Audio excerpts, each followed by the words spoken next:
I'll be taking you all to a storehouse in the Bales. Leave anything you don't need behind.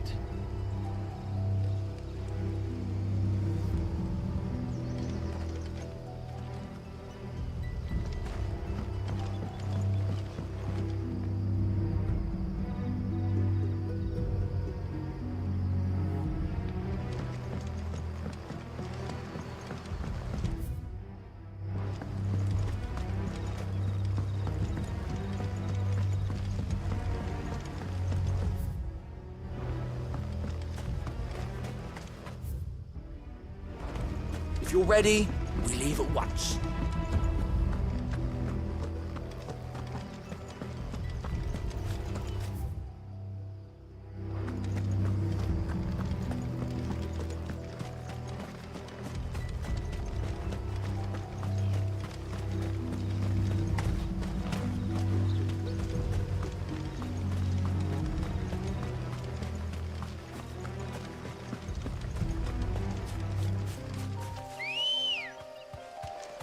Come on.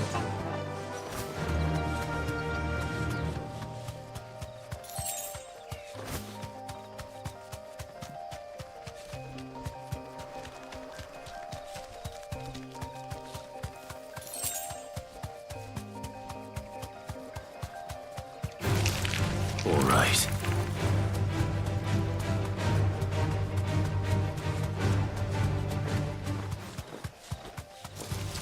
Time to fight.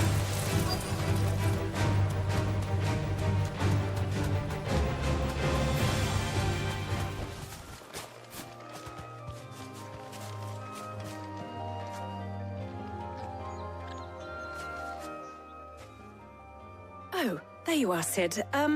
Thanks so much for coming.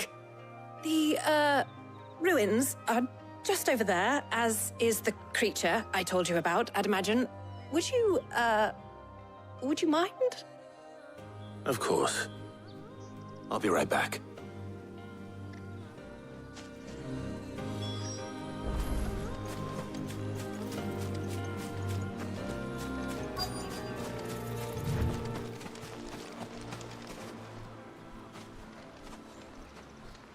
Anybody home?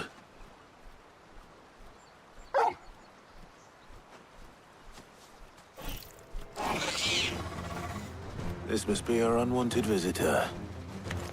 Time to go.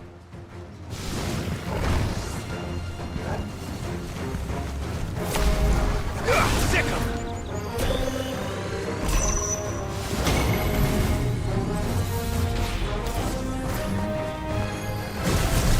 Get 'em! Too slow. Get 'em!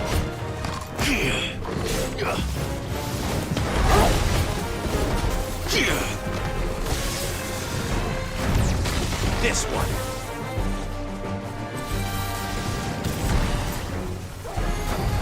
Sick 'em! Too slow.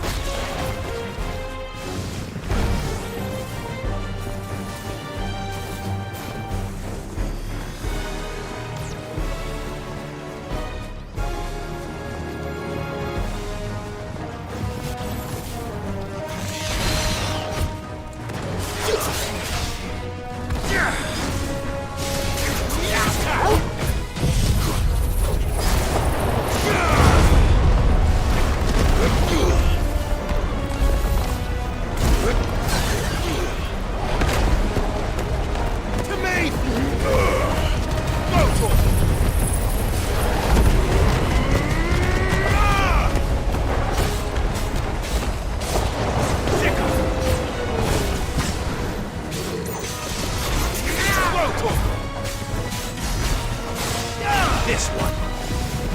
Go for it!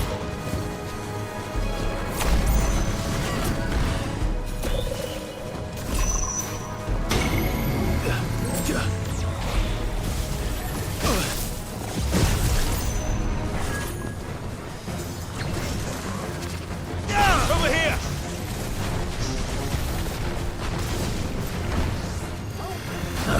Get him! This one.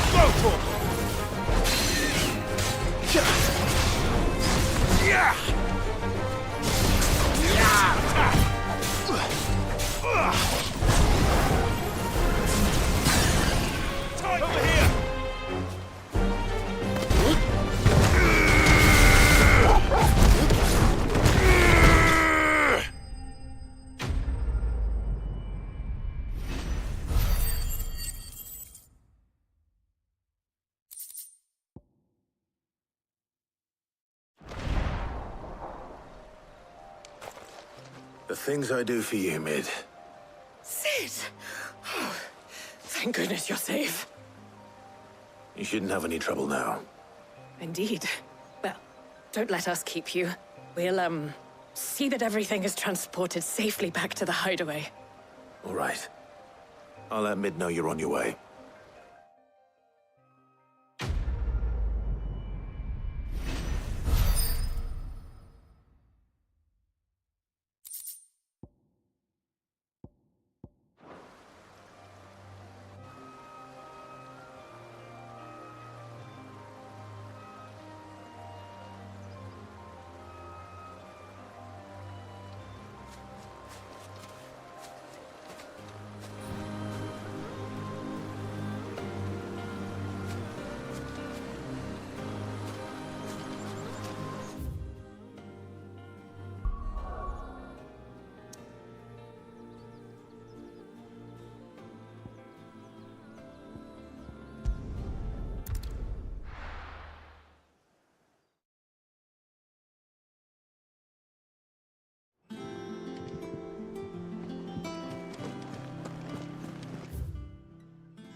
We're seeing troops amassing at every border.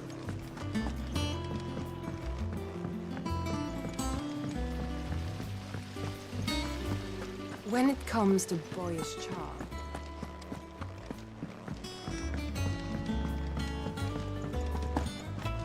Think Mid might need some help. If I don't come up with something soon. Mid. Helena has recovered the material for the helm. She'll be along shortly. Excellent. Another job well done. And just one remaining. Right. Right, the shielding. This one's a bit of a bugger. How so? The plating's enough to stop the engines going pop, but those things will still be spitting out enough fire to set the rest of the ship ablaze. Which is why you need proper shielding. A prison for the dragon's breath that's blazing away inside. I thought a triple thick layer of tempered steel might do it. Or more of the stuff that the Fallen use, but they'd both be too heavy. The helm and the plating are bulky enough as it is. Add any more weight and the whole ship would be at the bottom of the briny before we'd even started. I need something light. But I've racked my brains and I just can't think what would do it. Well, if I were in need of obscure knowledge, I know whose counsel I would seek. Harpocrates. Tomes? Yeah, well, I'd thought of that, obviously. I've got all the details written down here. Can you take this to him, see what he makes of it? Right away.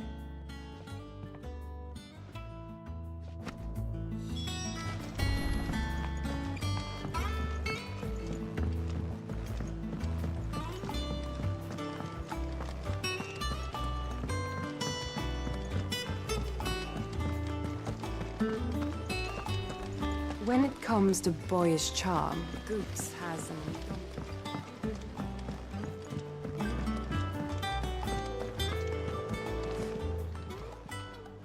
Oh, I wasn't expecting you back so...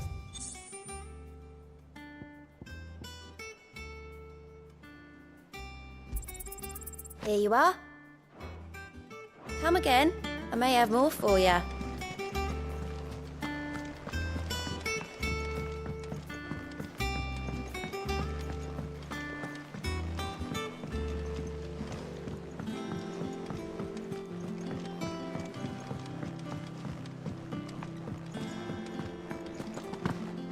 Thanks to Sid.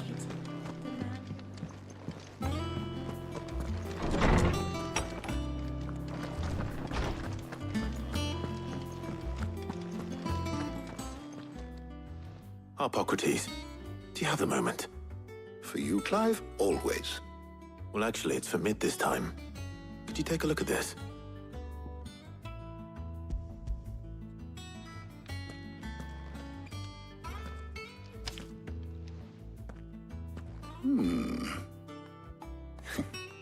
Shielding for a mithril engine. Whatever will that girl think of next? And what are these notes around the edges? She has some specific requirements for the materials. The shielding needs to be able to resist extreme heat on the inside, and yet remain cool enough on the outside not to set the ship alight, while also being light enough not to sink it. As you can imagine, she's struggling to find anything that meets her needs. I see.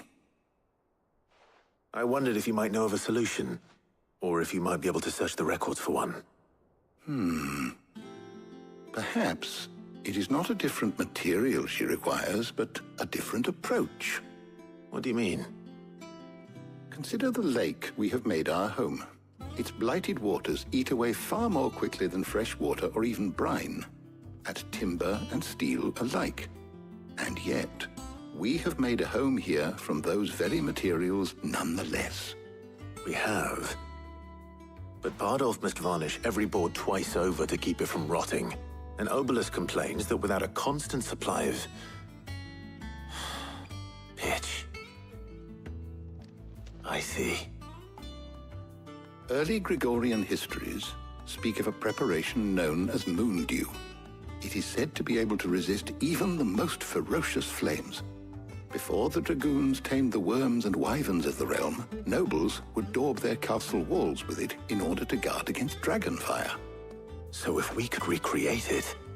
It might be applied to some material or other in order to provide the protection Mid requires. As to how best to apply it and to what material, perhaps Bardolph and Obelus might be of assistance. I shall speak to them and see what wisdom they might have to offer. If you would be so kind as to procure the necessary ingredients, I shall discuss the specifics of how it might be most effectively put to use with our two friends.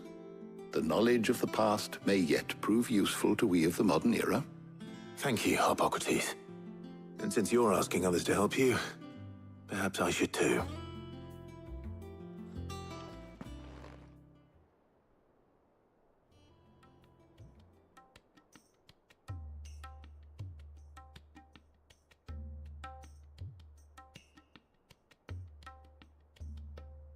So you need a hand, do you? We do. I'll be heading to market for the ingredients we need. I could do with some help. And some company, too. The other can assist me in researching how best to prepare the shielding itself. Can we count on your aid? Always. Well, if Jill's game. Thank you. I am sure either of these fine young minds would prove indispensable in my research. I leave the decision as to who will go with whom in your capable hands, Clive.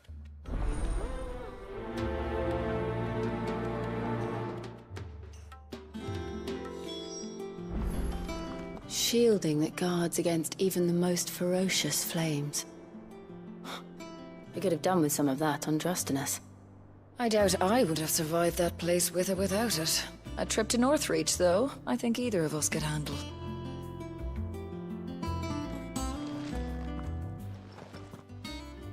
So, Clive, have you made your decision? Who will accompany you on your little excursion?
All right.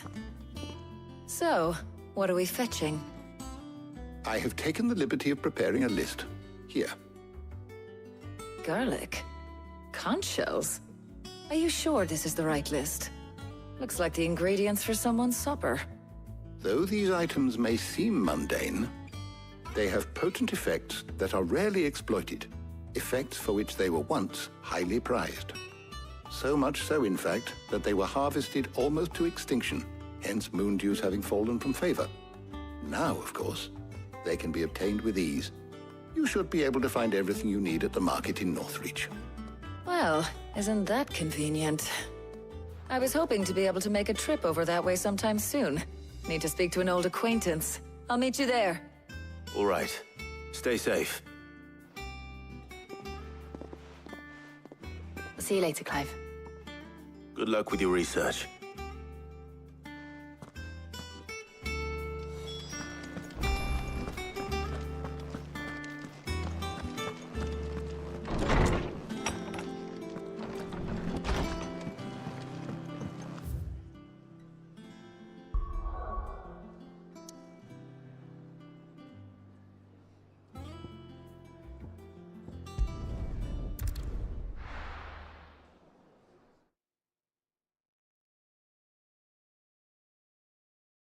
Now, where's Taya?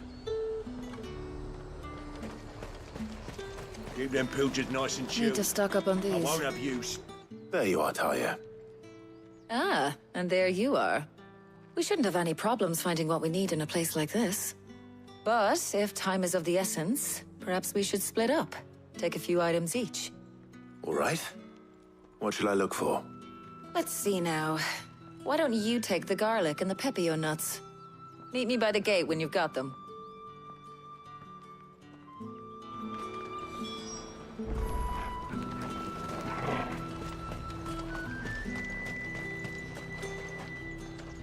Buy, sell, or be gone. If that's what you want. Good riddance. How the hell is anyone supposed to afford that price?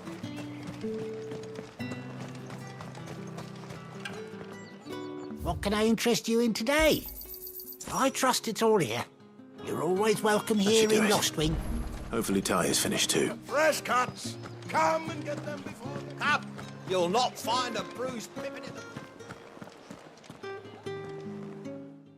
Well, did you find everything? I did. Here.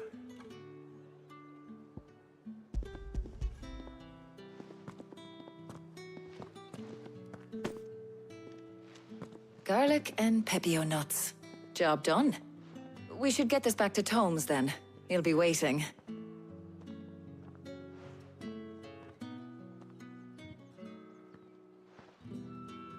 But we're not in too much of a rush, are we? Quick chat.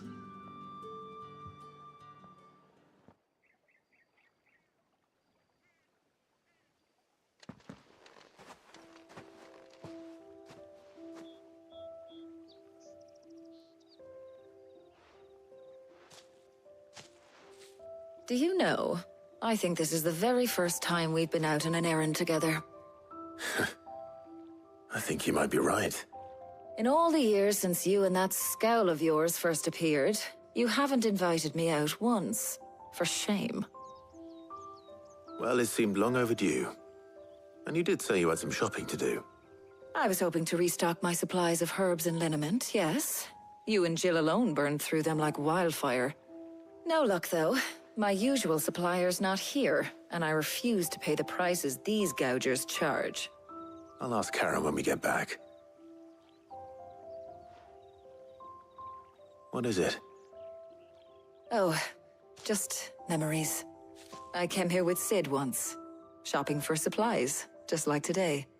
And just like today, I came away empty-handed. Sid even said he'd speak to Karen for me when we got back.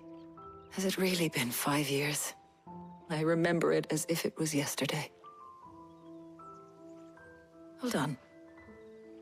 Does that mean it's been 5 years since we met? Feels a lot longer. It does. In a good way, of course.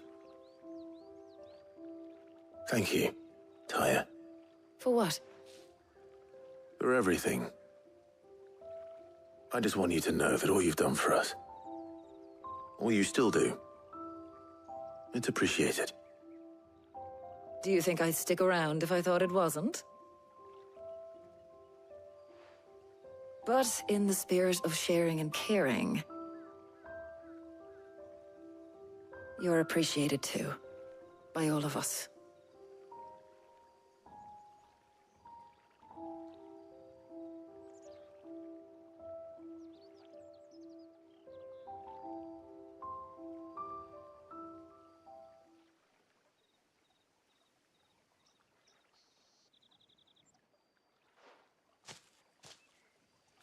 Well, I think we've tarried long enough.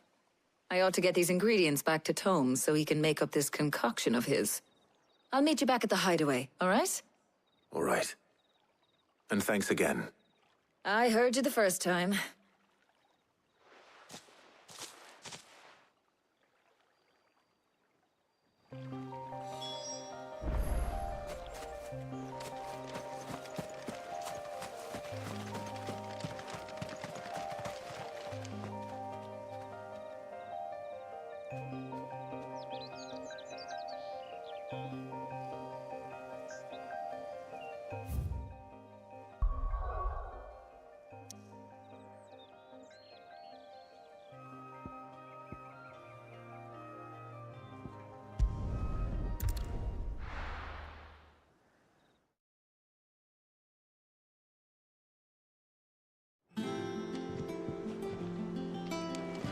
I wonder how Hippocrates is getting on with the moon dew.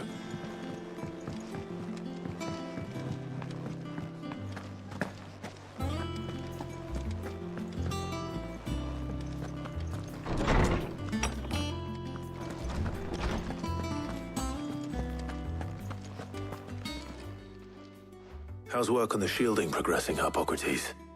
Well, very well indeed. And thanks in no small part to your kind assistance. I was just explaining to Tarja how we might best go about preparing the moon dew. And now that we have all the ingredients, we may begin. You can count on me. I've mixed more than a few mysterious concoctions in my time. I'm sure you have. What about the shielding itself? Work is underway, under the watchful eyes of Bardolph and Obolus. Apparently, it'll be ready soon. Thank you. All of you. Right then. Jill, would you join me in the infirmary? Many hands make light work and all that. Of course.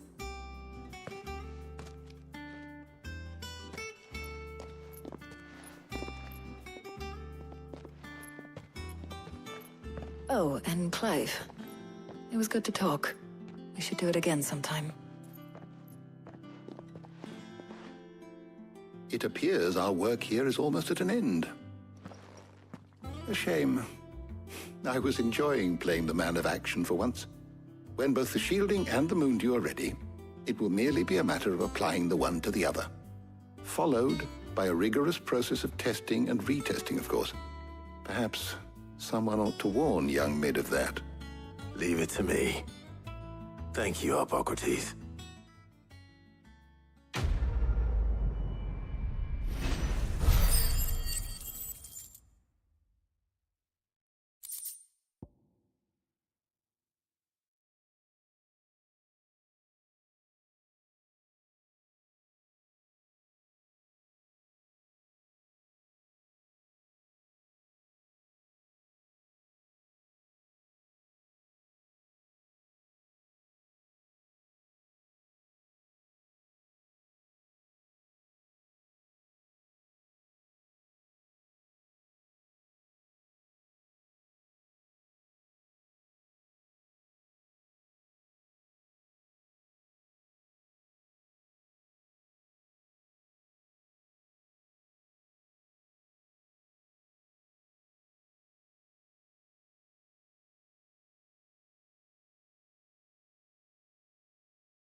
Well, I'd better go and give Mid the good news then.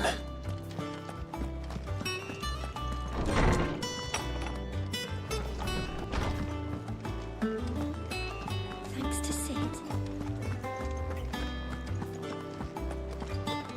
He cracked the crystal too.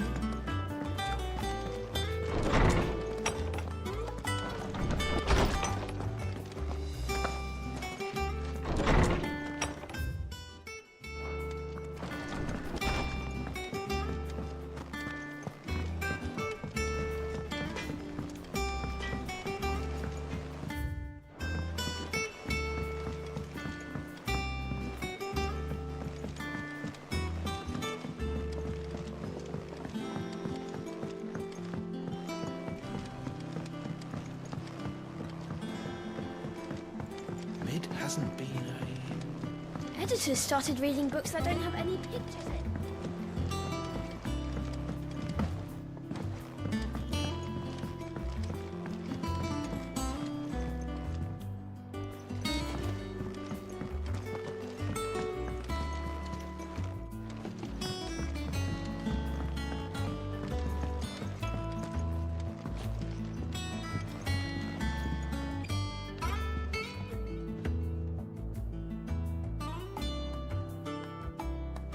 Sorry to keep you waiting, Mid. But you'll be pleased to know that work on the shielding is underway. You found something for it? In a manner of speaking, Harpocrates knew of a substance that's highly resistant to heat. A coating that should provide the protection you need. He's supervising the construction and testing of the shielding as we speak. Brilliant! I knew you wouldn't let me down. Don't thank me. I'm just the errand boy. Right then, better start working out how to bolt all these bits together. To the Black Hammer!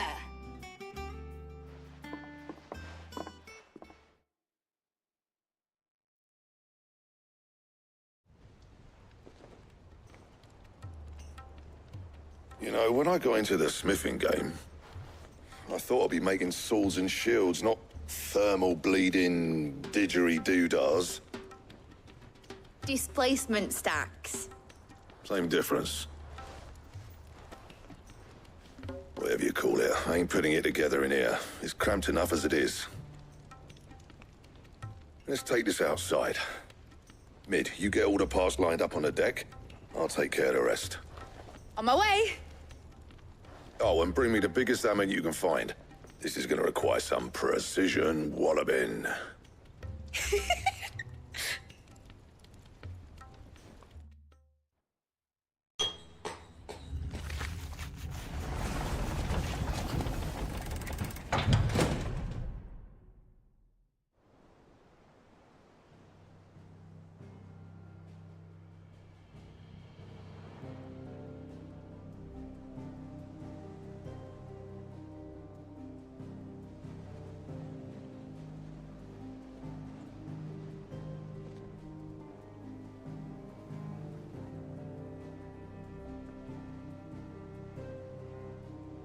It's finished! It's finally finished!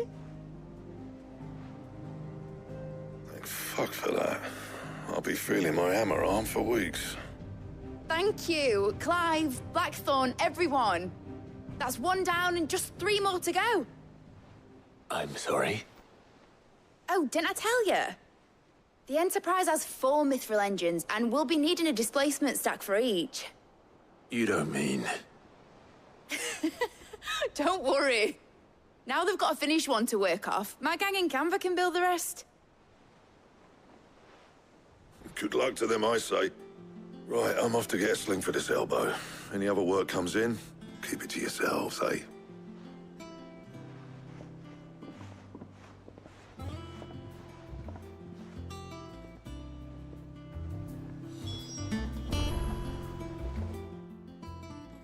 What's the matter? Nothing. Just daydreaming. Thinking about the Enterprise sailing off over the horizon to shores unknown. Searching for a land untouched by the Blight. Just like me and my dad planned.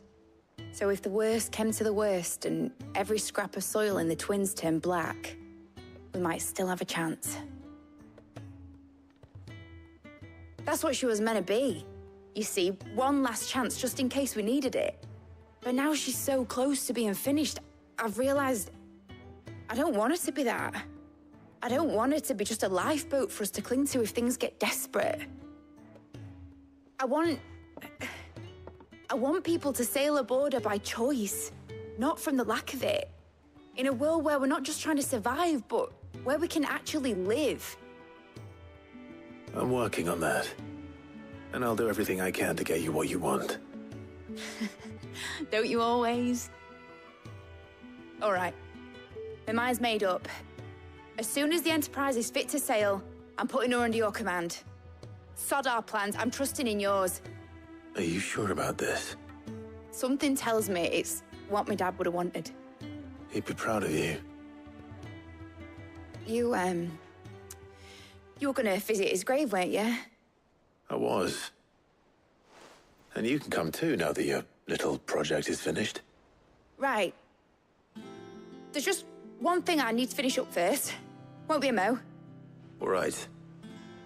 I'll let Otto know you're coming. Meet us in the mess when you're ready. Aye, aye, Captain.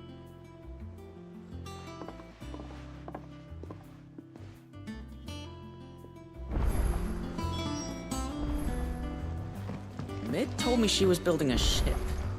Really? That's a ship. Let's sail it round the lake.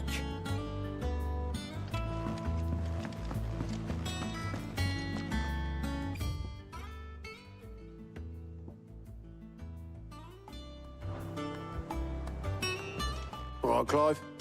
Asterix. We'd finished sending half the hideaway traipsing across the twins, has she? I swear, that girl'd do anything to put off visiting her old dad's grave. No excuses now, though, eh? Not quite. She said there was one final thing she had to take care of. I'm sure she'll be finished soon enough. She said that? In those words? She did, yes. Clive? Were you born yesterday or something? There is no thing. She'll probably be halfway to Canva by now. Mid. I might still be able to catch her.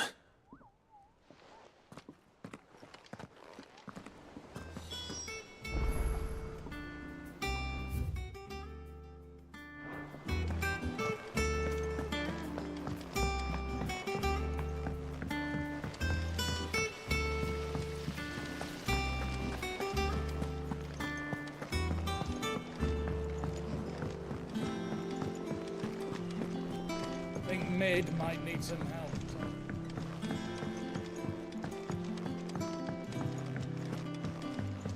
Well, that's it then. Here, Sid. Reckon you might be just the man to help me out of a bit of bother, if you've a mind to. Let's hear it. Well, it's about this alembic the Chief's got me making. Lovely bit of kit it is. Bung in a solution you want splitting, and it will separate it out, just like that. Problem is, it won't always get rid of all the impurities. And with some of the stuff we need it for, that ain't good enough. Which is why I've been looking for something to filter the liquid we'll be cooking off. And that's where I was hoping you could help me out. I imagine Ty could get some use out of this alembic too. Distilling medicines and the like. All right. Why not?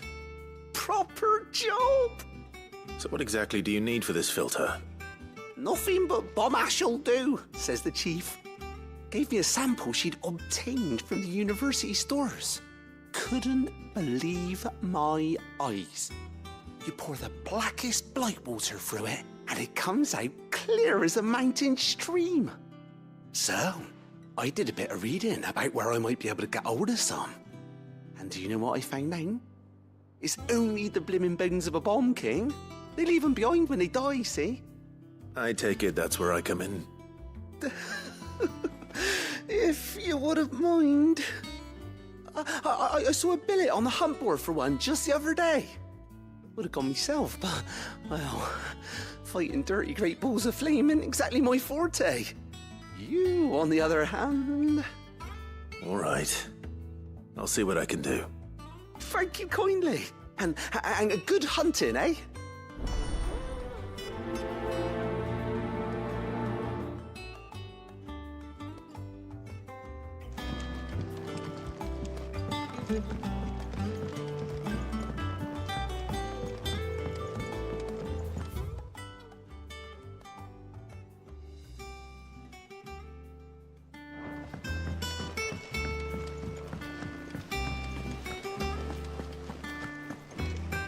Wish I could take one of our birds.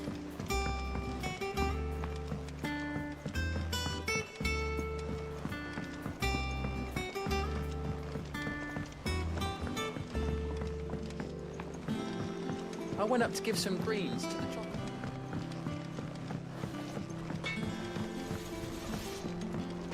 He cracked the crystal too? You're joking.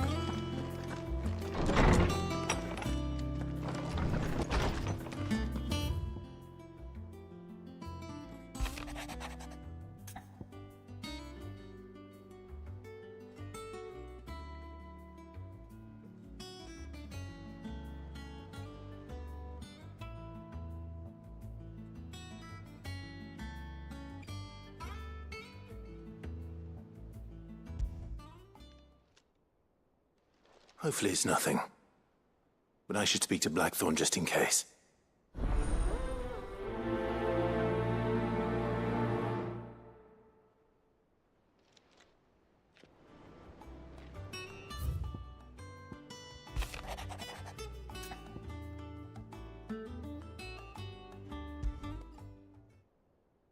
What could be wrong with Torgor?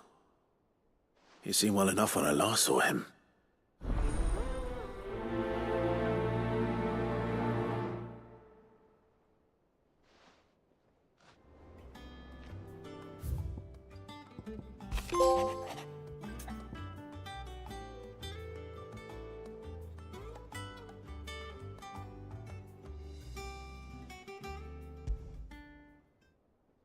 Trouble with the ledgers. Shouldn't he be asking Otto for help?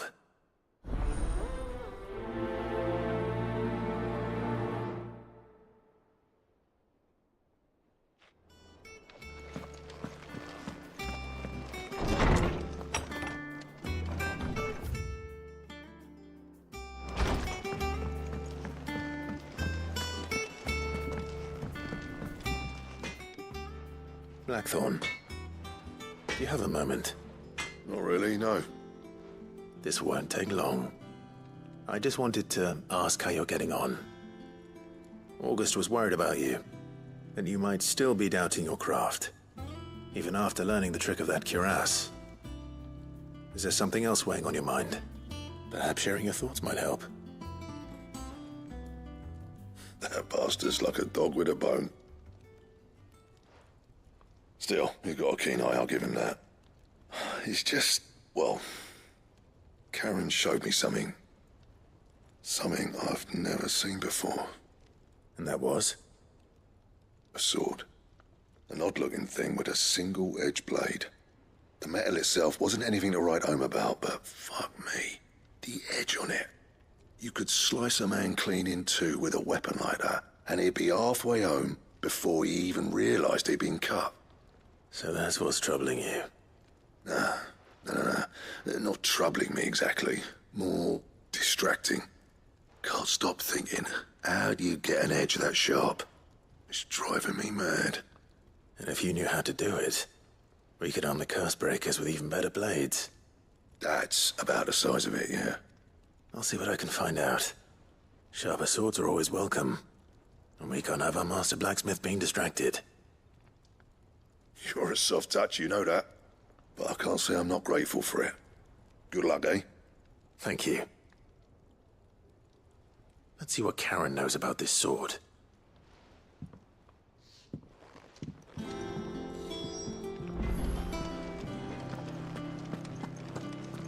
I heard what you told Nan about Kupka. Hopefully all our old friends can rest easy now. I got your note. You think something's wrong with Torgor? So you can read. Congratulations. But I didn't say I were wrong with him. I said something weren't right. He's not been eating me treats. He used to love cracking the bones from Molly's boiled brown, but now he won't so much as look at them. Didn't like him. Which is why I'm of a mind that his mind's on somewhat else. You've not been working him too hard, have you? No harder than usual. Is that it, boy? Do you need a rest?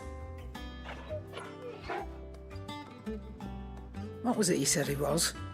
A frost wolf? That's what the lawsman seems to think. Then maybe this all has something to do with whatever it is that's woken inside him. I suppose things have been different since Rosalith. Perhaps Hippocrates knows something. Instead of everything, you mean? Perhaps.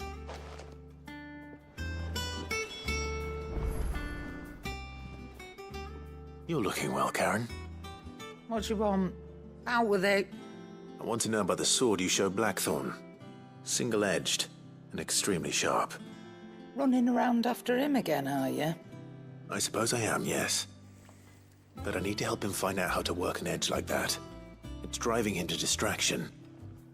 Little wonder, I suppose. There's not many like that make it as far as the twins, and those that do go straight into private collections. Which made it nice and easy finding a buyer. Can you tell me who bought it? Where is it now? You think I tell people who my clients are? Suppose you're not likely to go nicking him off me, are you now? Fine. If you stop mooning at me like that. Lord Ignac's the man you want. Dalmekian bloke. Collects weapons and the like. And he's got more money than sense, which is why he's one of my favourite clients. Reckon he'll still be at the inn in Dalamil, where I left him. Thank you, Karen. Oh, and he's a touch eccentric, if you take my meaning. I appreciate the warning.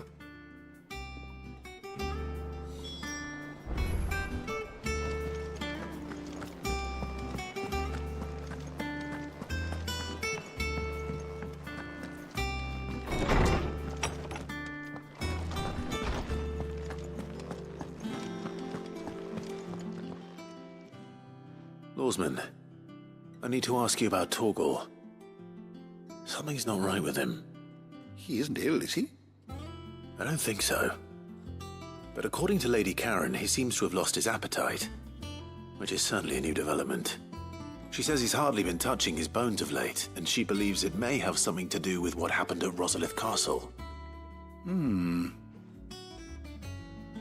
rather think she might be right, though not about his appetite. All canids are instinctively inclined to crack open bones for the rich marrow that resides within, and I see no reason why a frost wolf should be any different. Accordingly, I suspect it is not a lack of appetite that afflicts Torgal, but a surfeit of it. If we assume that his newfound magics require additional nourishment to sustain, it may well be that the bones Lady Karen is accustomed to providing are no longer sufficient. Frost wolves, after all, habitually prey upon far larger animals, whose bones may yield altogether different nutrients. As to where one might find a suitable substitute, some antelopes that graze the meadows of eastern Rosaria have been known to grow to a size more than double that of their lesser cousins. I don't recall ever seeing any that large. And little wonder. The oldest and largest such creatures rarely leave the safety of the highlands for fear of predators. The last elder antelope sighting I recall hearing about took place near Cressida, and that was long before the village was abandoned. Even so, it seems like a good place to start. Good hunting, Clive.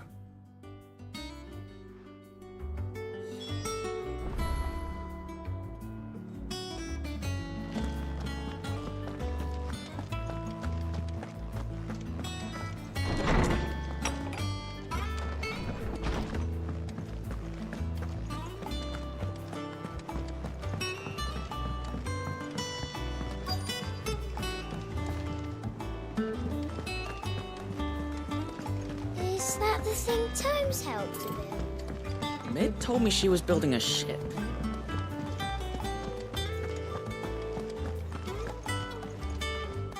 Clive, did you get my letter? That's why I'm here. Shh. I'll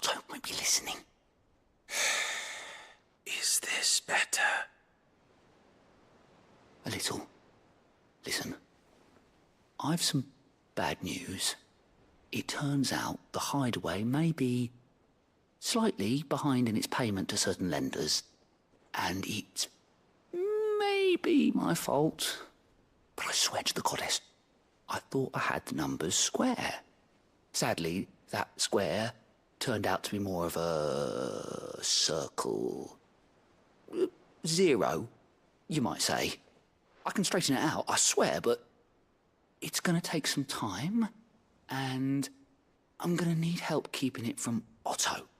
Bit late for that, I'd say. There you are! What a surprise! So let me get this straight. You forget to pay our lenders what they're due, and instead of coming straight to me, you get Clive to come to you.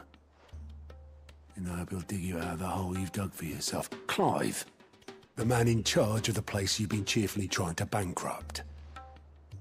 And you thought this was a cunning plan. Why? Well, who needs paying? Oh, just Martha. And the dame. And, well, Lady Karen. But only 500 talents. We owe 3 of our most trusted friends 5 million gil. Each. 5 million each. They lent us the bulk of the money we used to rebuild the Hideaway, you see, and, well, I must have made some sort of oversight. Those ledgers were my responsibility, and it was my decision to entrust them to you.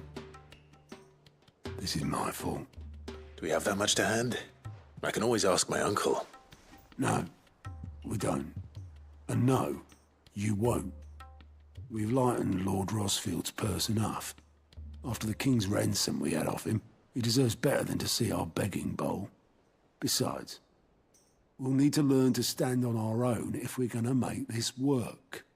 All right. But that doesn't mean you have to shoulder the burden yourself. Is there anything I can do to help? There might be. How'd you fancy taking these to Martha and the dame? Rocks. Rocks, he says. Worth 1,000 talents apiece, these are. A little something Sid and I set aside for when times got lean.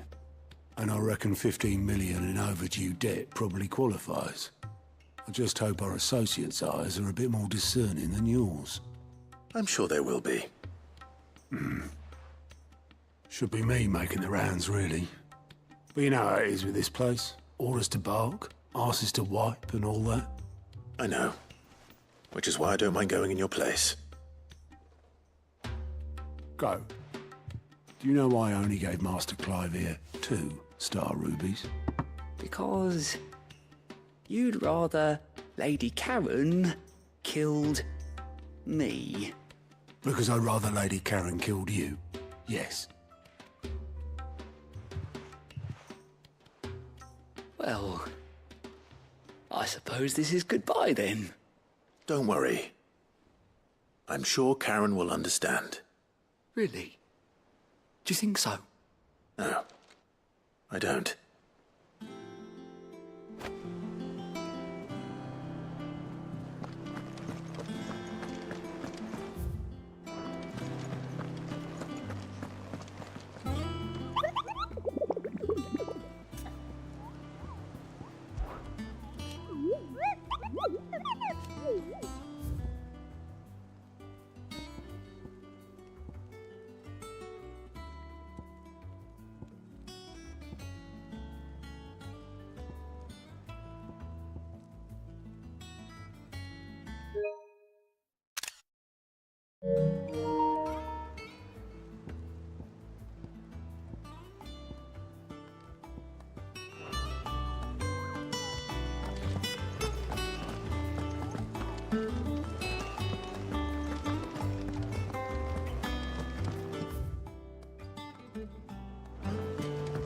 Told me she was building a ship.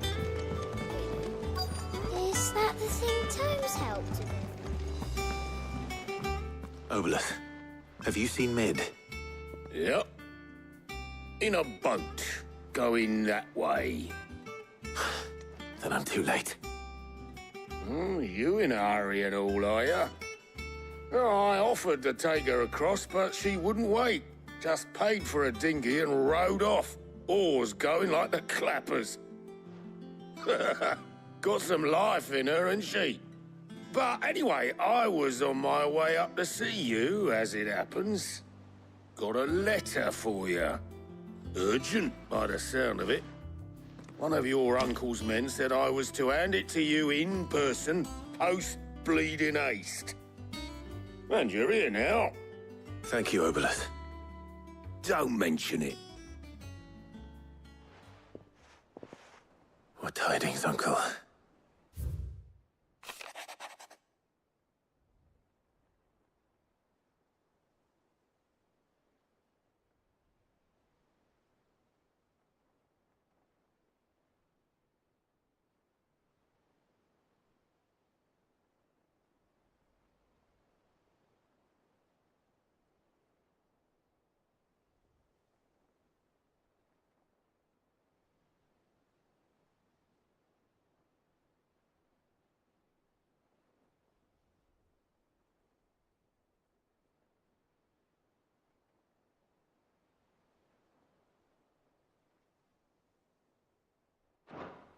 Trouble in Canva. Well, I'll need someone to keep an eye on Mid.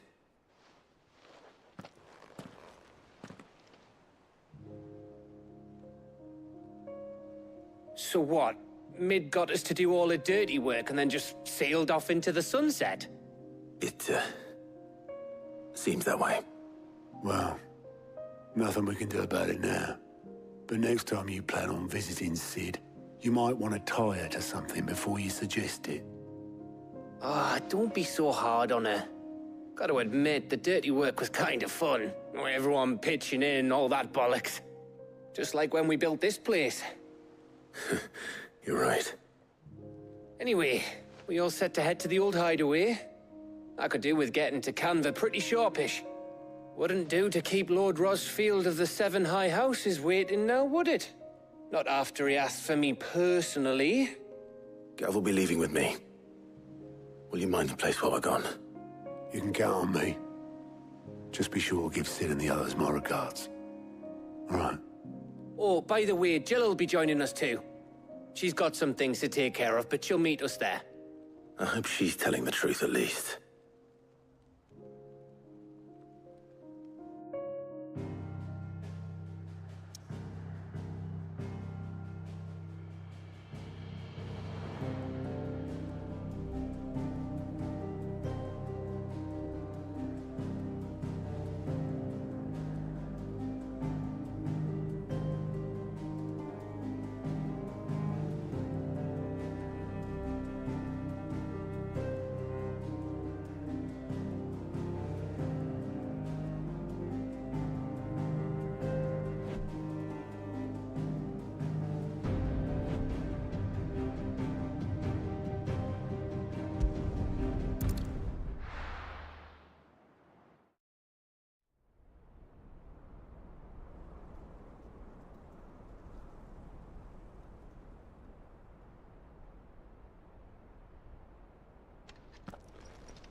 Well, Sid, I remember what you told me. But if no one is listening to what you have to say, you may as well not say it.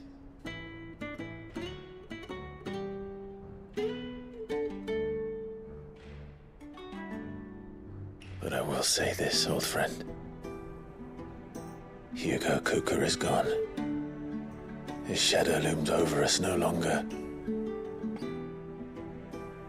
It's a pity the Phoenix can't be in two places at once. If he'd have been with us, maybe he could have done something for the Lost. even the Phoenix can bring people back from the dead. Life has a beginning and an end. So we must live while we have the chance. And not as slaves to the crystals, but as free men. May we join you?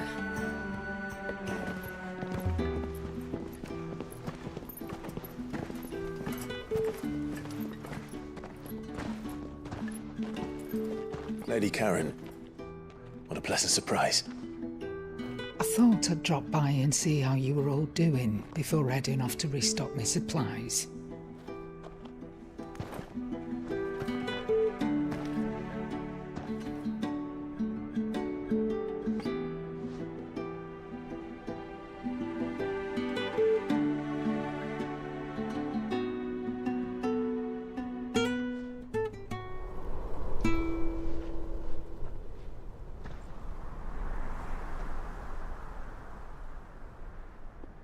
It wasn't the most scenic view back then, but it were never as bad as this. I know. The Blight marches on. And soon, there will be no escaping sights like these.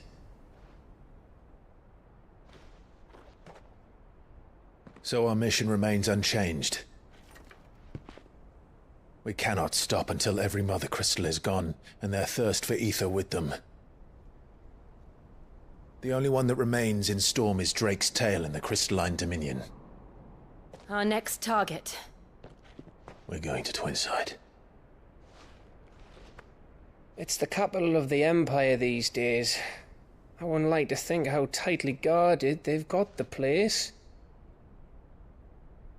Not that that'll stop you, but we do well to scout it out before you go charging in. We would indeed.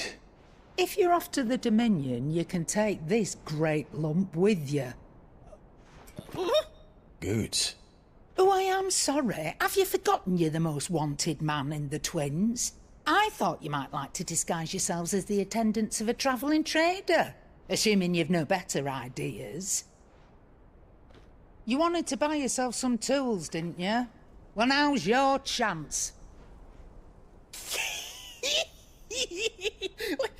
You're letting me go with them? Oh, thanks, Nan. Stop that! You'll break me bones, you great galoot.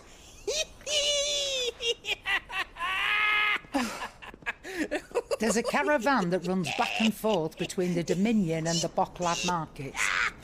It's managed by the Merchants Guild. Just show them Goots' traders pass and you'll be on your way. It'll be a damn sight less risky than footing it the length of the Crystal Road. That's for sure. Thank you, Karen. And glad to have you with us, Goots. Okay then. I'll get me things and I'll meet yous there. See yous down in Bocklad. Get off! Me poor fingers! Jill, you're with me. Understood. And Gav? Already on my way, Captain. Be careful. Aren't I always?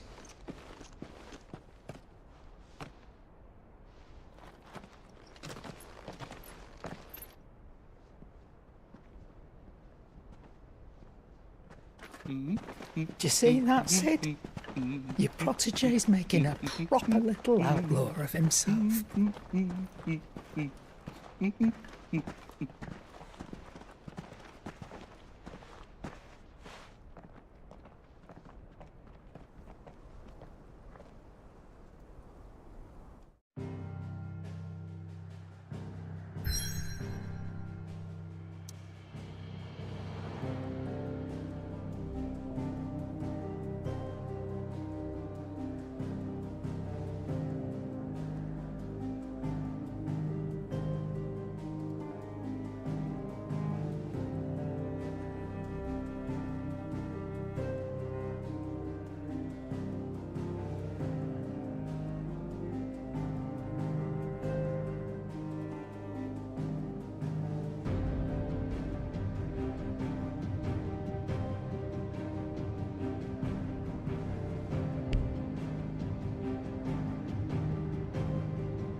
How are you feeling?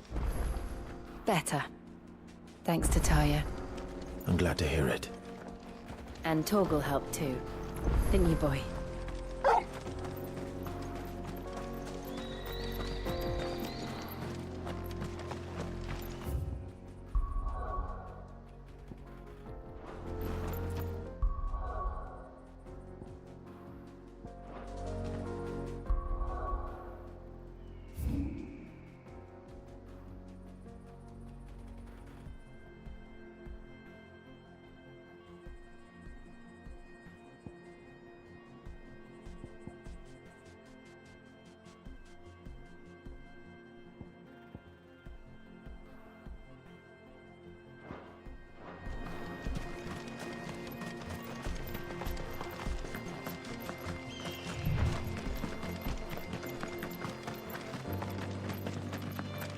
This used to be a trade route for merchants crossing the Scars, till the Republic laid a new road wide enough to let wagons pass, and all official traffic moved there.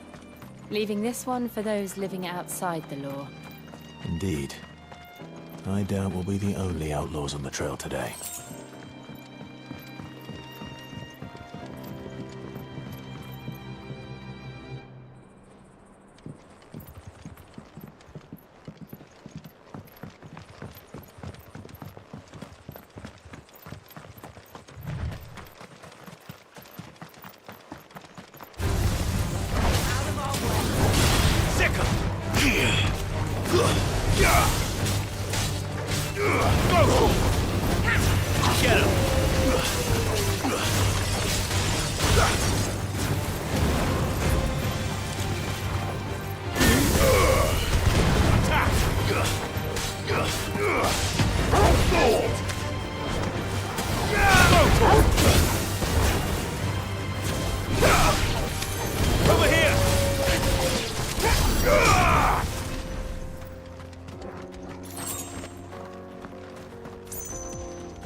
So what do you think? That we'd be lucky to make it out alive. Really? It's as bad as that? Oh, aye. There's trouble up ahead. And too much of it for us to handle. I take it there's danger on the road. Oh, what about this fearsome-looking fellow? You think he'd be equal to the task? Well, no doubt. Assuming he's willing to hear us out. Well met, friend. My brother and I have been tasked with finding a merchant's missing cart. You seen it by any chance? How does a merchant misplace his cart? Oh, the man's a coward. When he thought goblins might come a-snarling, he ran, leaving his livelihood abandoned in the pass. But he sent the two of us to fetch it, but it's gone. Now, I'm not much of a thinker. I know the work of thieves when I see it. My brother's right on all accounts. And by my estimation, the bastards are lying in wait just down the road. We may have seen our share of action, true, but we've not got the skill in arms to boldly brave an ambush. You, however, have the look of a man who needn't fear a band of backwater ruffians. What do you say? Will you help us out? Chances are they'll come for you either way. But if you promise to lend us a hand, at least you'll pocket a reward for your troubles. Well, if I'm going to have to deal with them anyway. You've clearly got a fine head on those broad shoulders. We're lucky you came along. Now, hoping to make a heavy purse in Bocklad, our merchant friend loaded his cart with as much as it would carry. Reckon he won't be forking over the rest of our fee if we don't find those goods. So, while you're seeing to those bandits, you keep your eyes open. All right. Just don't expect me to drag the cart out of there myself. No. You can leave the cart to us. You just put an end to those bandits and point us in the right direction. You do that, we'll take care of the rest.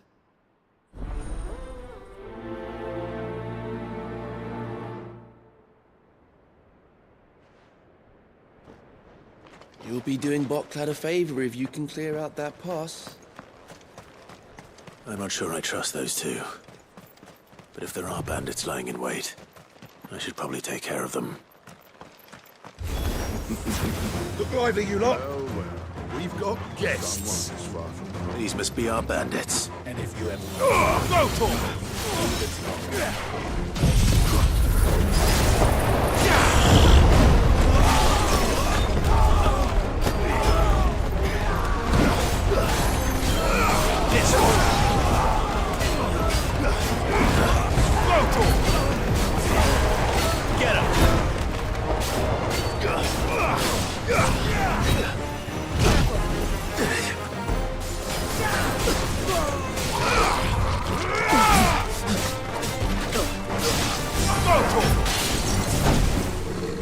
This one.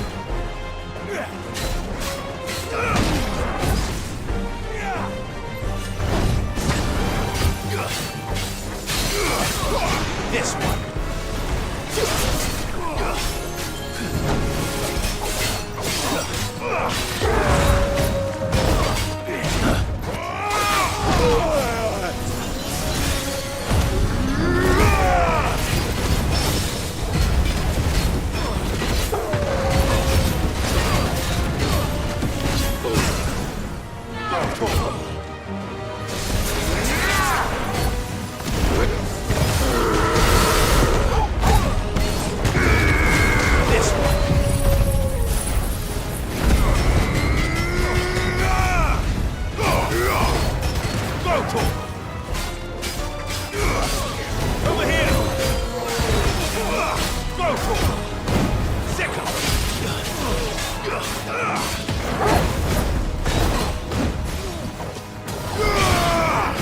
Nice try. Over here! Over here!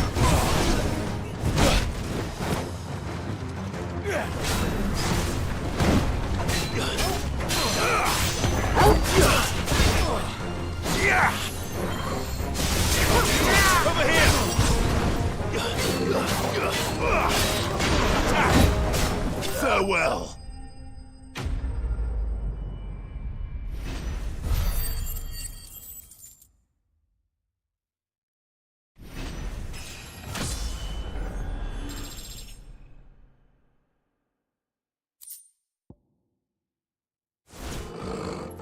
That's them dealt with.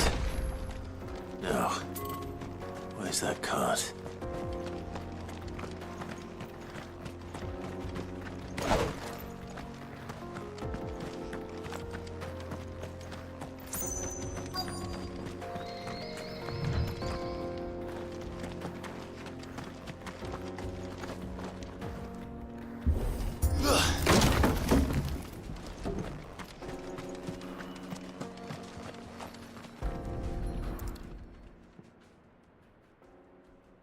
Getting all of this out of here will be a nightmare.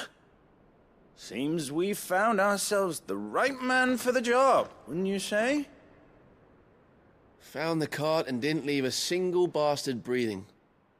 Our merchant friend will be delighted.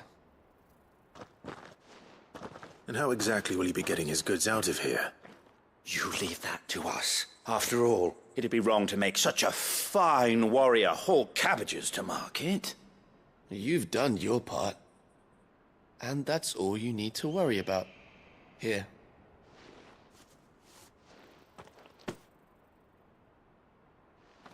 It's been a pleasure. Now piss off. There's no need to be so rude, brother. What if we want his help again next time?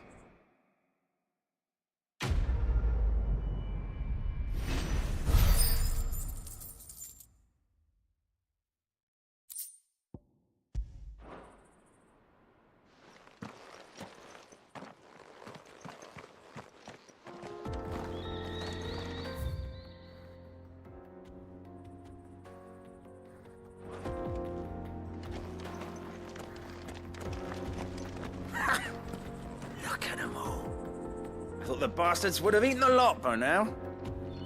You've had your rewards and you're not getting any more. Now piss off.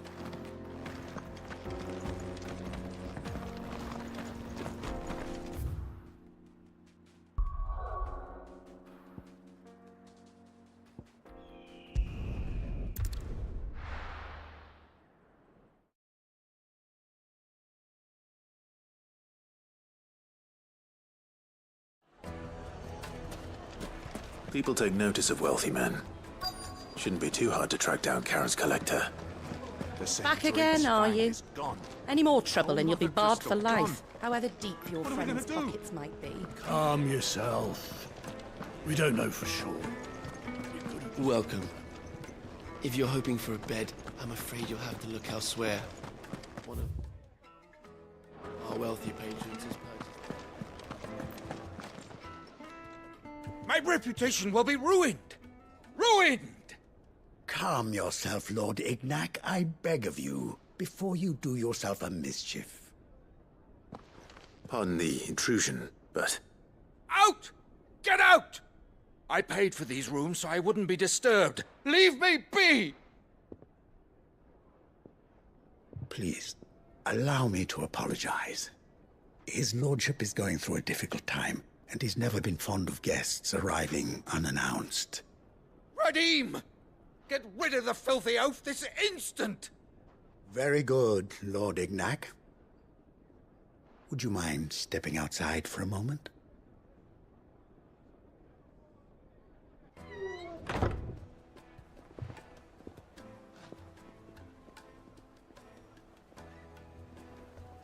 I'm sorry if I've caused you any trouble. That? Oh, no. That's just how his lordship is. Though the morning's events have left him somewhat fractious. He has been dispossessed of his luggage, you see. The thieves also made away with a considerable amount of coin. Coin the innkeeper will soon be keen to collect.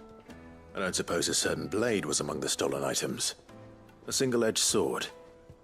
It was purchased from a merchant friend of mine. Ah, you know Lady Karen. Yes, I'm afraid it was. Then I'll retrieve Lord Ignac's luggage.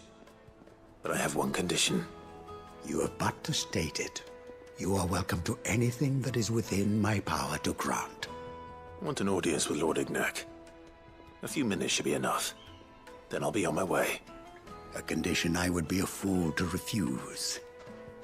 Of course, you shall have your audience. I don't suppose you saw where the thieves went? I did not, no. Though some discreet inquiries made on his lordship's behalf mean that I know where you might find them. The bandit's bed. Every ill-gotten coin in Dalamon is said to pass through that disreputable corner of the Valcroy. And that's where I'm heading. I shall speak to Lord Ignac in your absence, and arrange for an audience upon your triumphant return. That will be very kind of you. Farewell, and best of luck.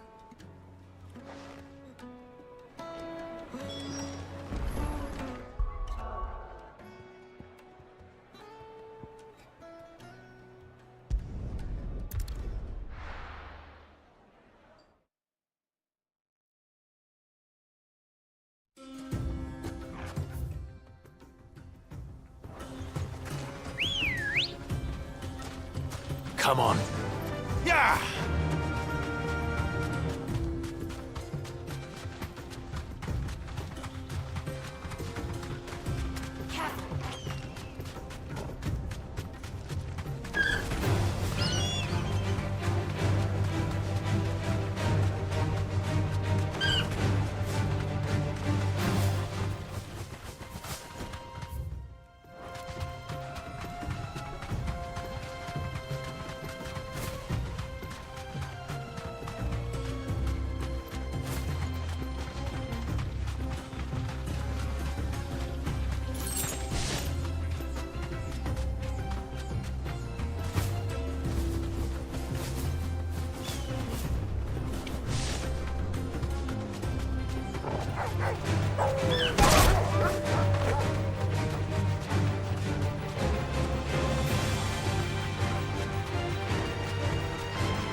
Got company!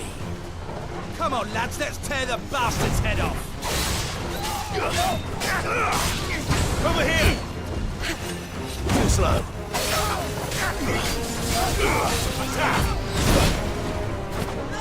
Over here!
This must be Ignac's luggage. Nothing seems to be damaged. All right. Let's get it back to Dalamel.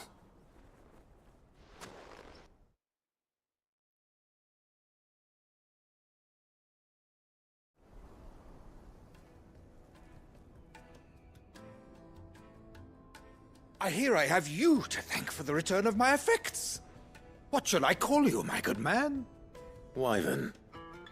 Glad to make your acquaintance. A formidable name indeed. Well, Wyvern, I appear to be in your debt. Redeem here tells me you wished for an audience. Is that all? A few moments of your time should suffice, yes. You're a peculiar fellow, Wyvern. All right, speak. Master Wyvern was wondering if you could tell him about a certain single-edged sword you recently acquired. Oh, a true work of art, that one. Karen drove me hard on the price, but I would have sold her Radim here to get my hands on that sword. It was made in the Outer Isles, far beyond the Twins, and is used exclusively by the practitioners of a unique school of swordsmanship. They believe no combat should ever exceed a single strike, and hone their blades to such perfection that none ever does. Each sword is made for that one perfect stroke, and for that stroke only. They crack upon a second blow. There's a brutal sort of beauty to it, really. But how do they hone such an edge? Fine question. Why, they use a whetstone, of course. Whetstones, rather. A whole array of them, ranging from the coarse to the fine. 10,000 licks with the sharpening stone, then 10,000 more. But it is the final stone which lends the blade its legendary sharpness. A mineral quite foreign to this great realm of ours. And that is the key. The secret ingredient. Wyvern, it occurs to me that my little lecture is hardly equal to services rendered. Take this, together with my regards. The very stone of which I spoke, far rarer among collectors than even the blade itself, and a far more fitting payment. Thank you. Pardon the intrusion, my lordship. However, it is long past time we prepared ourselves to depart. So it is. I am locked in bitter competition with a rival collector of curiosities. I am one step ahead of the unscrupulous scoundrel, but he is hard at my heels. And there are many other collectors out there. Too many to count, but only one do I consider my nemesis. Lord Byron Rosfield, and is a perennial thorn in my side. I can imagine. Farewell, Wyvern, may our paths cross again. Radim, we mustn't dawdle.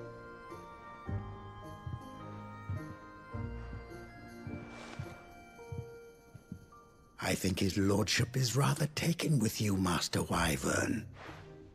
Thank you again for your assistance. Coming, my lordship. I'll be right there.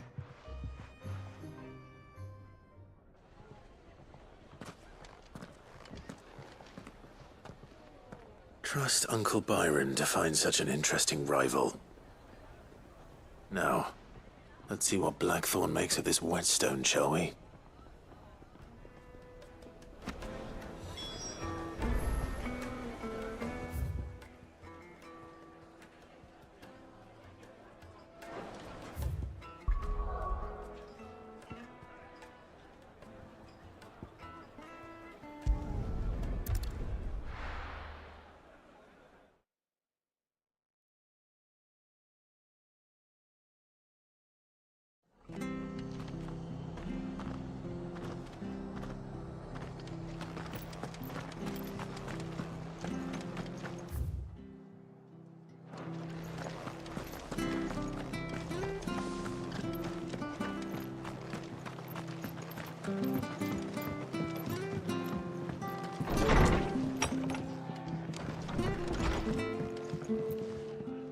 Clive, we weren't expecting you.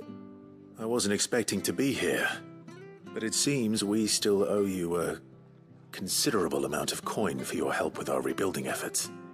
And though I doubt it's what you were expecting, we were hoping you'd take this as payment.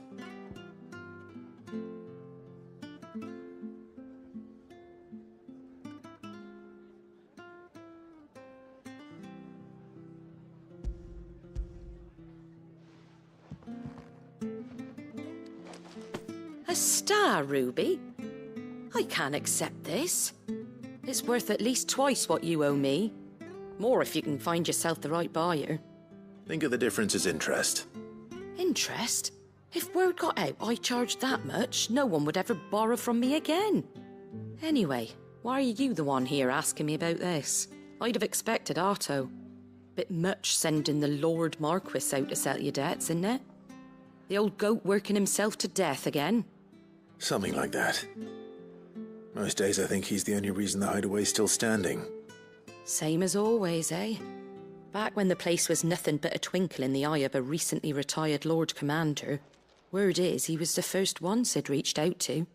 Probably knew that without his strong arm and level head, the idea would never get off the ground. Sid may have been the face of the hideaway, but Otto's always been the backbone. And when Sid passed away, we were all worried that would be the end of it. That Otto would just give up. His death was hard on everyone. But it must have hit Otto hardest of all. But he didn't give up, did he? Quite the opposite, in fact. If I recall, he was the one who nominated you as Sid's replacement, and rallied the rest around you. I reckon what he saw in Sid, he saw in you too. And don't we all? Doesn't hurt that you're half as stubborn and twice as handsome, neither. That, and you keep good company. I suppose I do.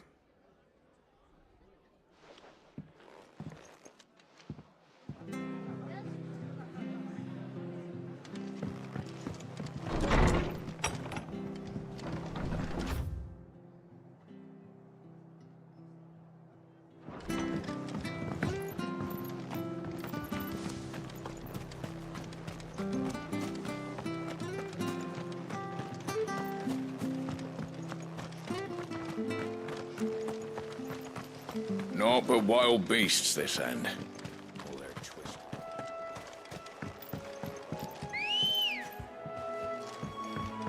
Ready, girl? Fly, Ambrosia.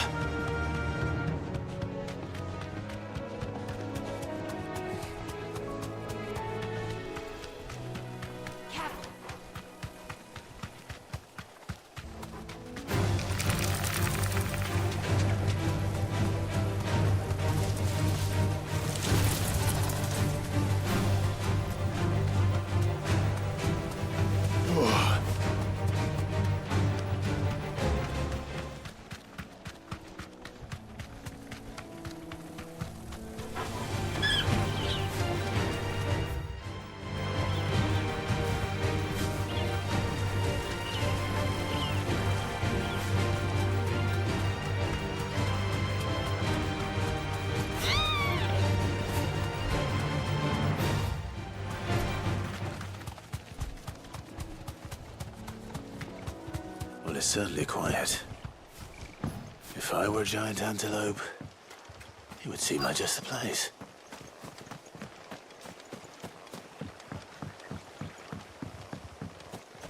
I doubt we'll find one bigger than that. You hungry, Torgal?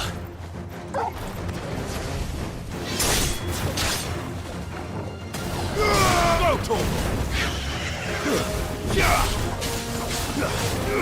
Get him!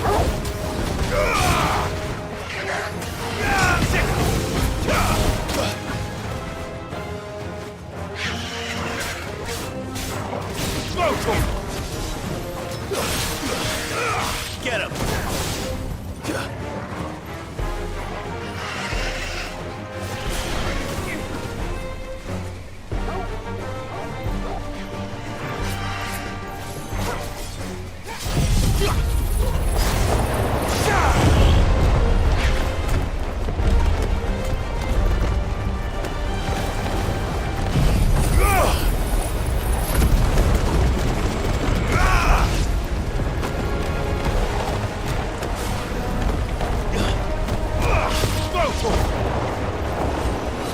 Stay down!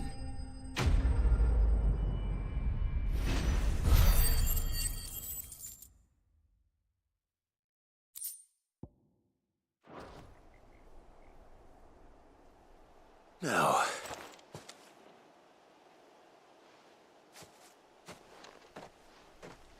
Will it be enough, I wonder?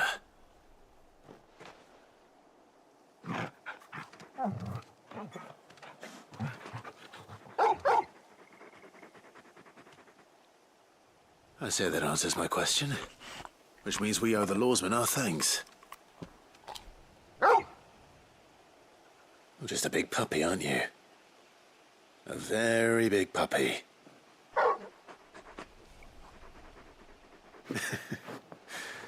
You do know you can take that with you, Torgal. Lady Karen will be relieved to hear you've got your appetite back. Come on, boy.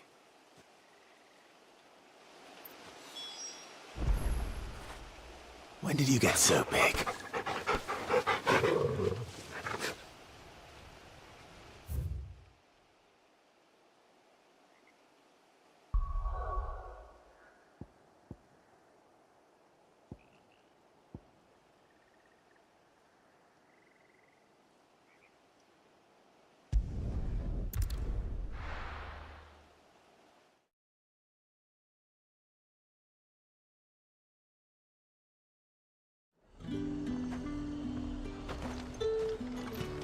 There's talk that the Gate flood has finally spread to the world.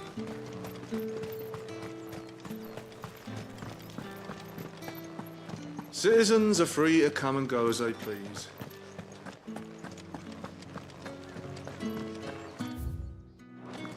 Did you hear? The gates to Heaven Hall in the Eyrie were breached by someone. Or something. The steward... I want to see you again tonight. But the captain's late without me.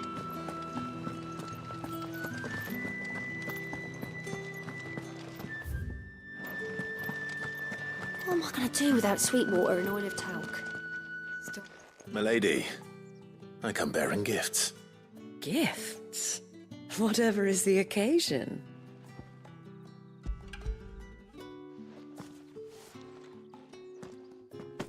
Oh my.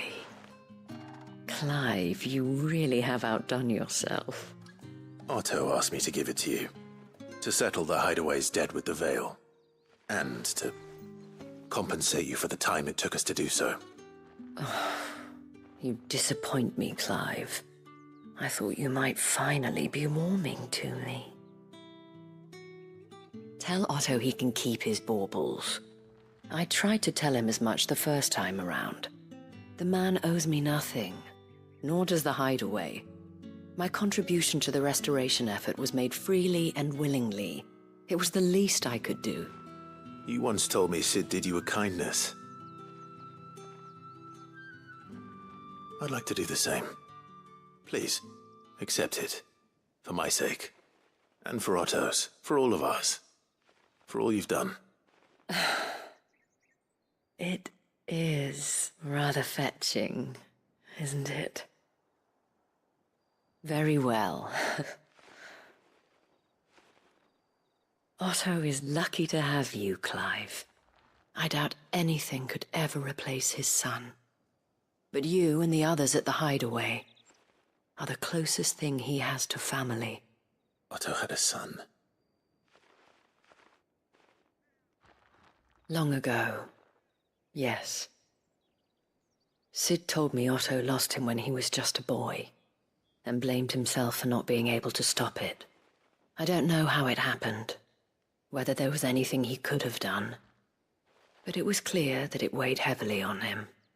I didn't know. How could you have? I doubt anyone did. Besides Sid, I've never met a man more keen to bear his sorrows in stoic silence. An ill habit, given that both have always been surrounded by friends desperate to help them.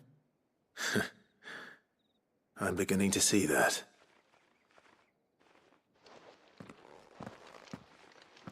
Gob will want to know the stones were delivered. If he's still with us.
Did you hear? The gates to heaven.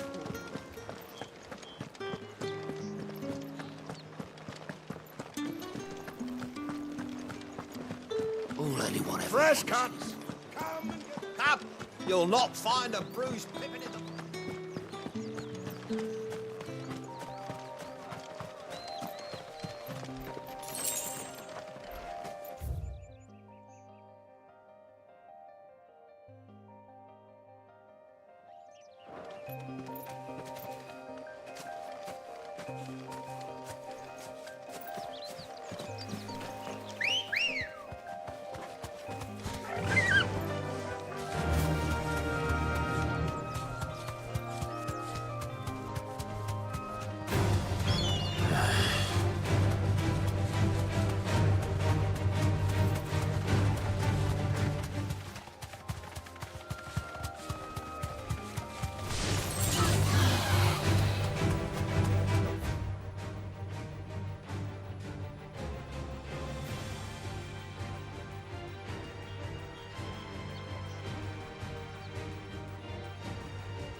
Time to fight.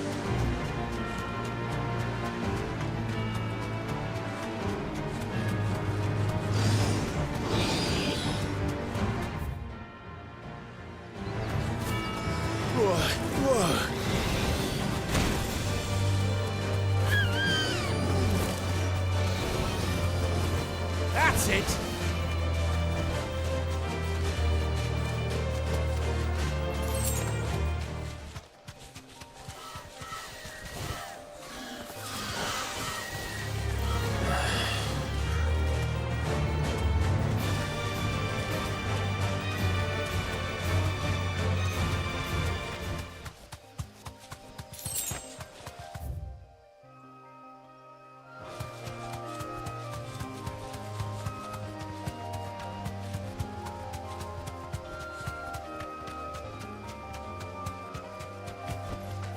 Back to the stables, girl.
Have here. Greetings, Your Majesty.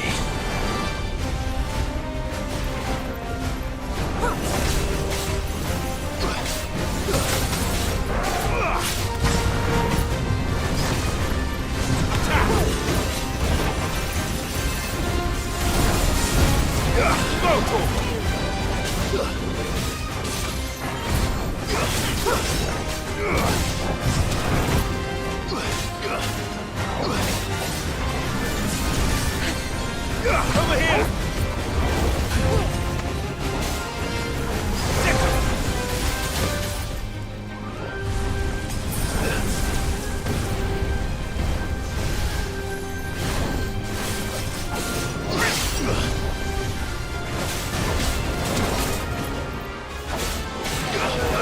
This one.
This one.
Your reign is over. Now to collect the ash. This looks like the stuff. Let's see if there's any more.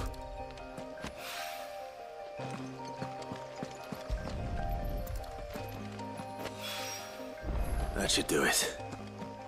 If a wine needs more than this, he can fetch it himself.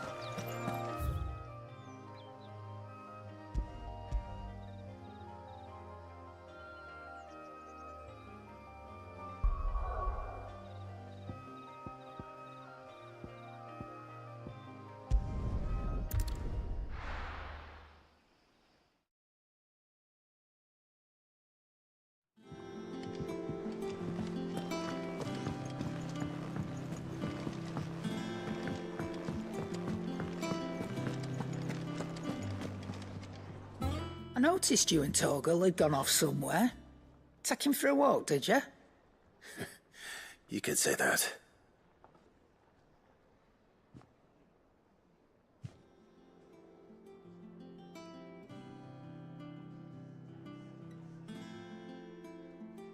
So, Molly's leftovers weren't good enough, eh? That'll teach me for treating you like you're still a pup. All right, no need to shout. Now we know what you're after, I can see about getting some in. Speaking of which, I brought one for later. Can I leave it with you?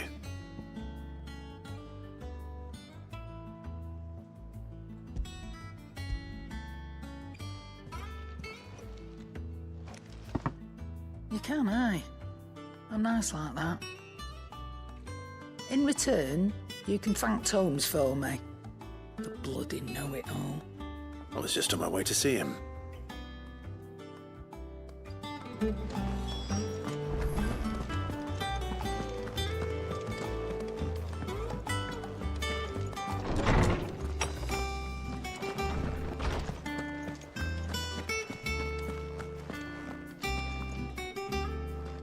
Ah, Clive. Were you able to locate your quarry? We were indeed, Lawsman. You pointed us in exactly the right direction. And Torgal's been a very happy hound ever since. Very good, very good. Lady Karen sends her thanks, by the way, for your part in solving the mystery. Ah. But that reminds me. After your last visit, I found myself pondering Torgal's talents. Do you recall our conversation concerning Lady Jill's role in Torgal's transformation? About how she somehow woke the power within him. Precisely that. A reasonable conclusion, I thought. But one which raised certain questions in my mind. You see, the Fenrir of legend served Shiva and Shiva alone. And while the powers attributed to him are certainly impressive, the records imply they are somewhat different in nature to those you described Torgal as having used. What are you suggesting? That Torgal may be the beneficiary of more than one icon's power.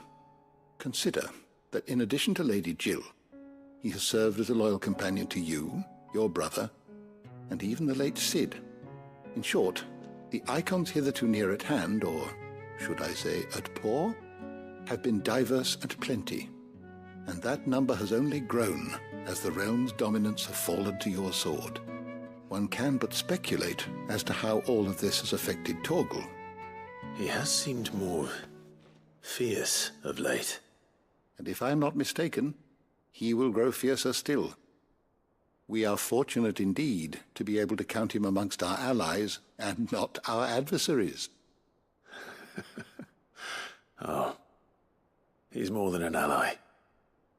He's a friend.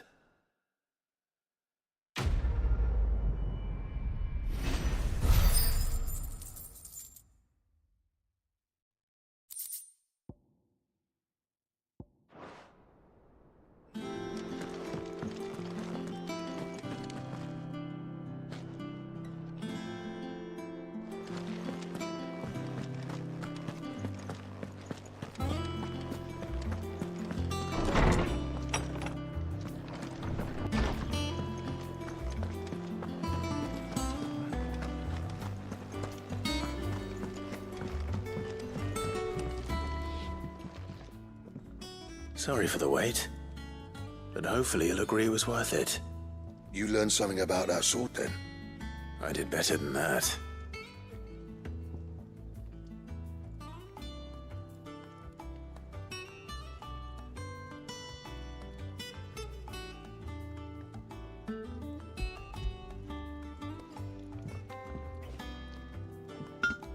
A whetstone? Yes. But not one you'll find anywhere in Valisthea.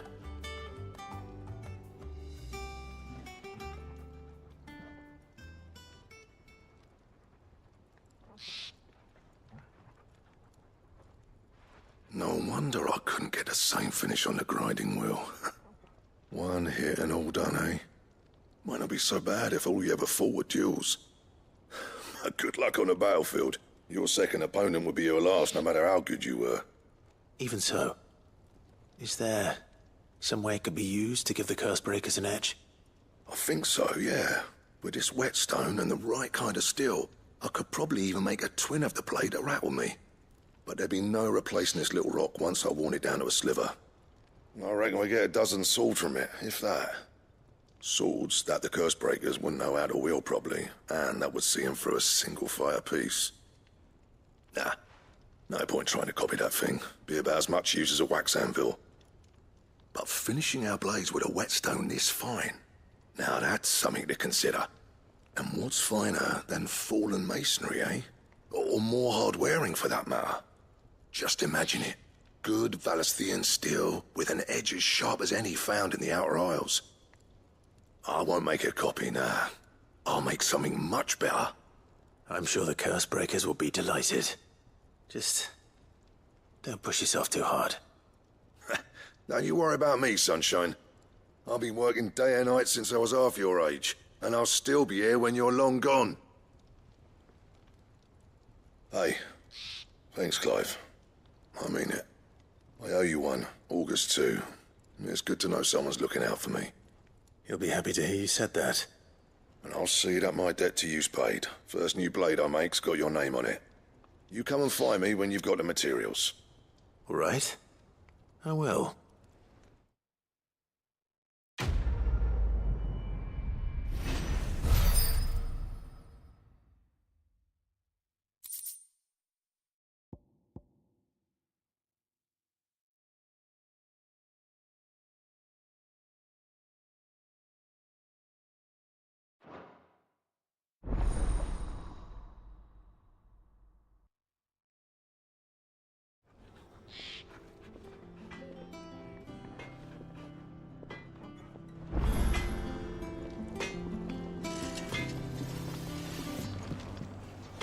What do you need? Not saying fortune, do you?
And?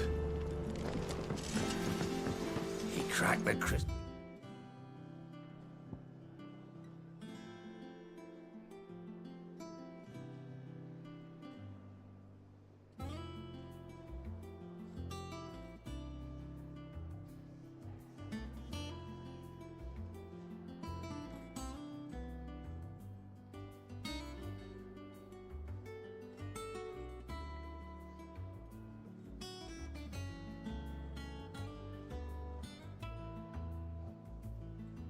Two? You're joking.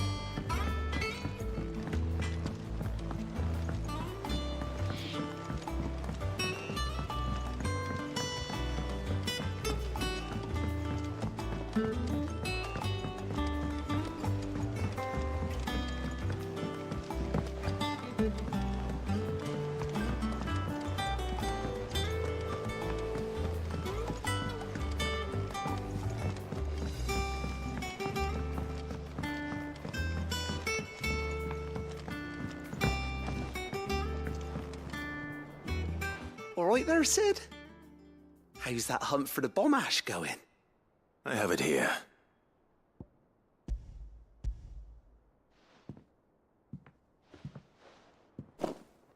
That's the stuff. And plenty of it, too. Enough to keep the alembic bubbling away for a good old while. You're a gent, Sid. Let nothing say otherwise. Right then, let's get this contraption up and running.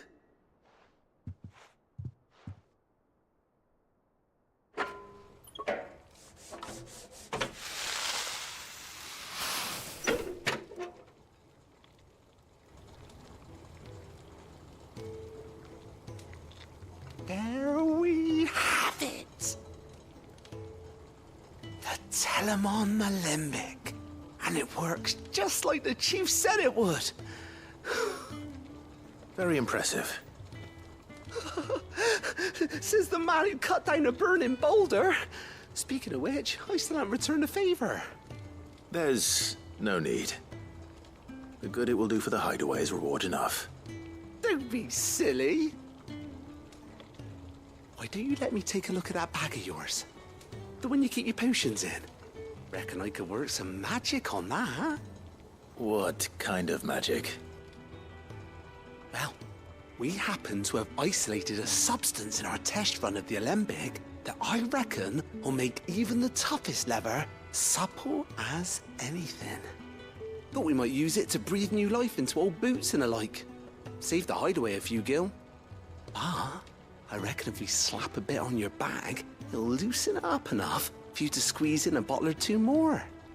Well, it can't hurt to try, I suppose. That's the spirit. Leave it with me. I'll only be a mo.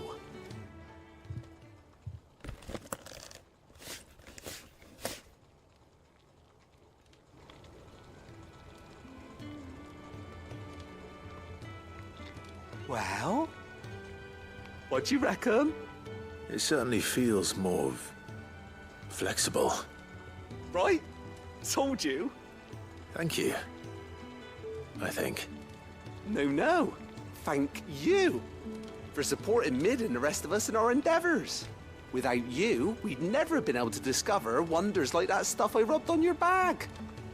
And I'm telling you, there's plenty more where that came from.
Goat.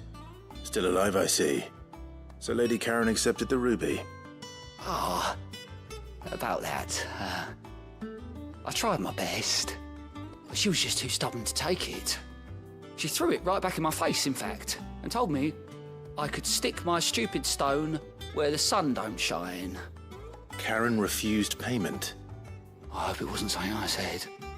I'm sure you were as tactful as ever. Let me see what I can do. Oh, wonderful.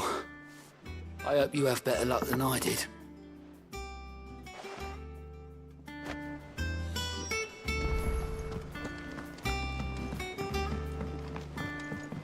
Mid told me she was building a ship. Really? Is that the thing Tomes helped to build?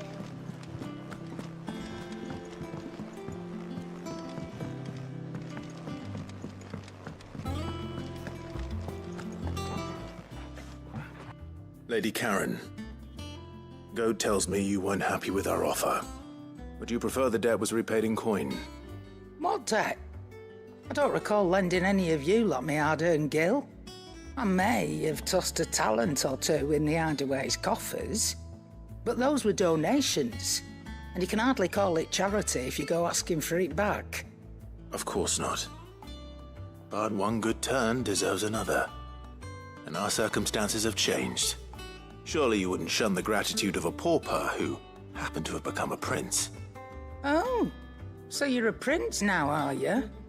Fine. But I'm selling it and taking what I'm owed, then you're getting the rest whether you like it or not.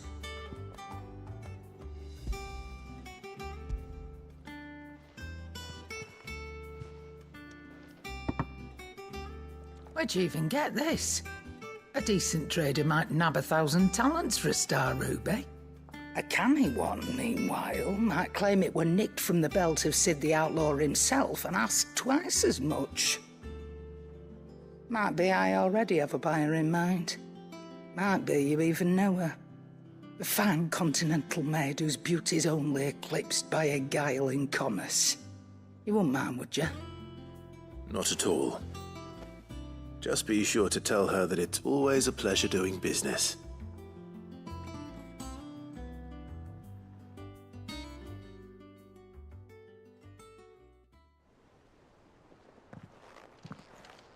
I hear you ended up delivering all 3 stones. Thanks to this lump. I sometimes wonder what I pay you for. Speaking of which, I still haven't been paid last month's wages.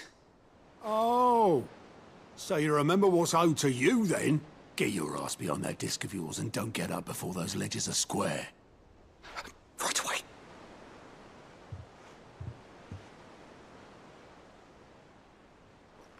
I've seen that before. Yeah. Plenty of times. It was the only goblet Sid ever used. Either out of habit, or because the filthy sod couldn't be bothered to find a clean one. I knew so little about him. Like most people. Martha and the Dame both seem to have fond memories of him. Huh. I bet they do. How long did you know Sid before he... Before he died? 20 summers, give or take. Back in the day, I was a purser on a trade ship, which is where I met him. He bought passage to... I forget where. And having nothing better to do on the long nights, we sat up drinking island rum till the morning bell dragged me back to my duties. Quit my post not long after that, on account of making a fine maiden's belly fat. But me and Sid stayed close, promising we'd one day sail the seas again. That was before fate stepped in and said she was having none of it. The magic woke inside my son soon after his first name day, and there was no hiding his knack. Couldn't you and your family have... My family were the ones who summoned the constable, wanted the monster taken away. I couldn't turn my back on him, forget what I felt, and I couldn't for the life of me understand how they could. Luckily, Sid was of the same mind as me. It was him who stood beside me when all I wanted was to tear the whole world down. Him who cried for me when I had no tears left of my own. Him who swore he'd do everything he could to stop it from happening again. And he was true to his word, too. Left the Royal Army once and for all. His ranks, his ribbons, gone. Just like that. Threw away everything he had. All to right a wrong that no one else had the courage to face. I knew then I'd follow that man to the ends of the earth.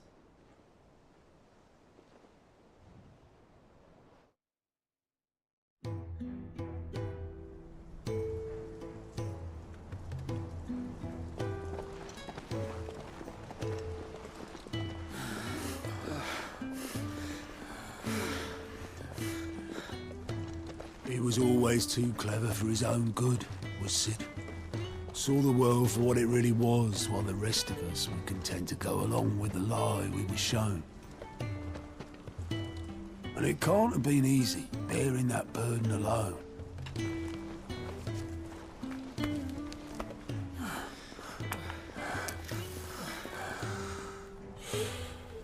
But he didn't let it stop him.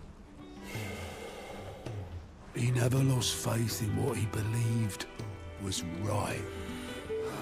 And that gave us faith in him. Faith he'd steer us true.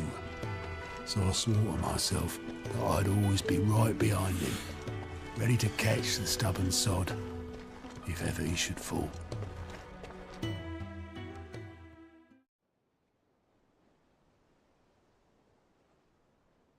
But I couldn't even do that.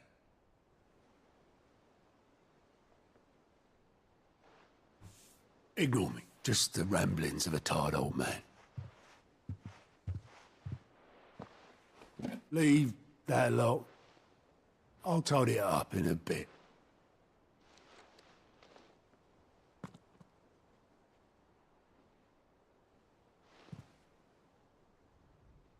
This is Sid's handwriting.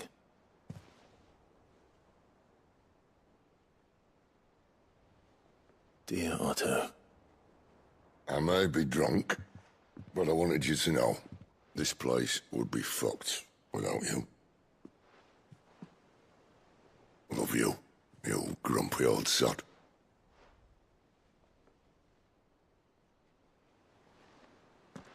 This note.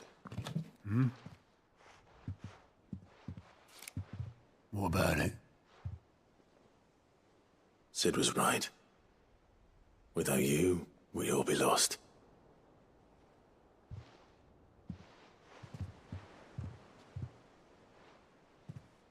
He should have bloody well said so then. Just once. Before he went. But then, why would he? Him, or anyone? I'd only have told him to piss off.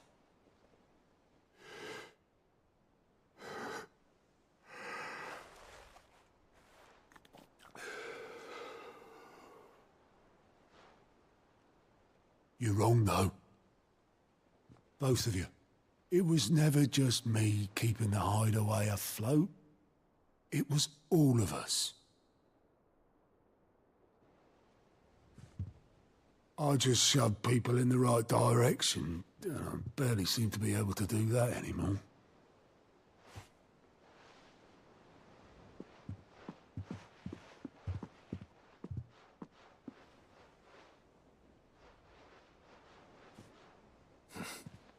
Would you rather go at the helm?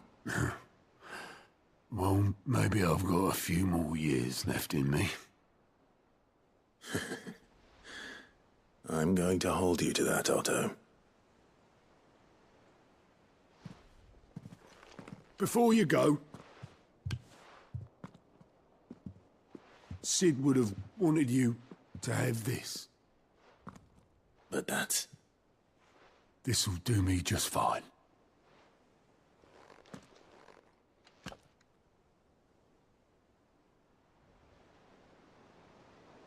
Thanks for the ray of sunshine. I'll see if I can't pay you back. Already have.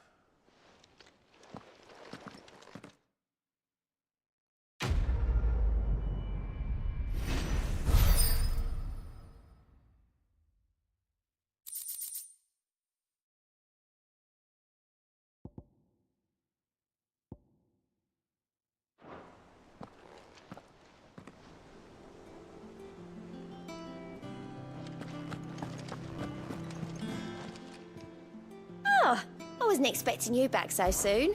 Come to claim your just desserts? Here you are.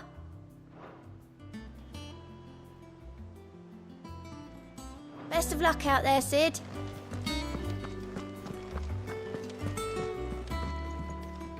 Ah, my favorite pupil. Allow me to educate you, of course.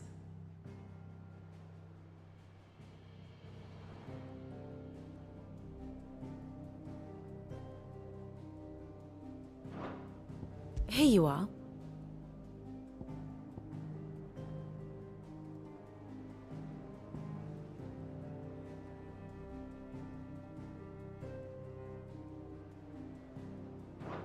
Thus ends today's lesson.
Let's go. Faster!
Enough of you, are there?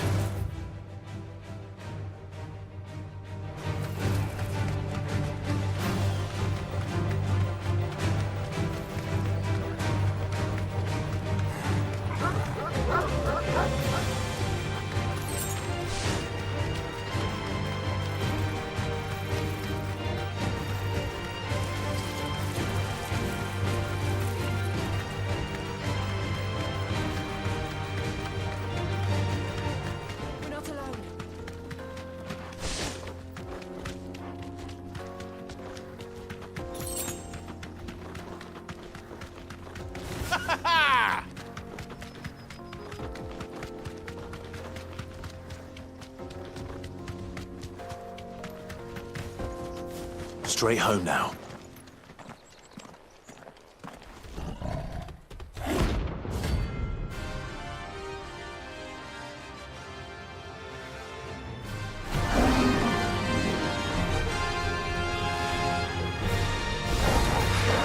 Playtime for the pack, is it? Let me introduce you to mine. Over here!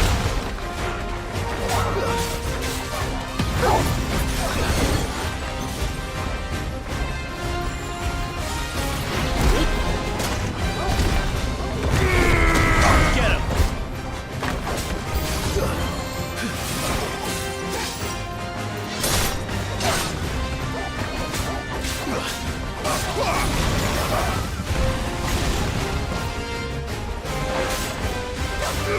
Over here! Attack! Sickle! This one! Over here! To me, Flames!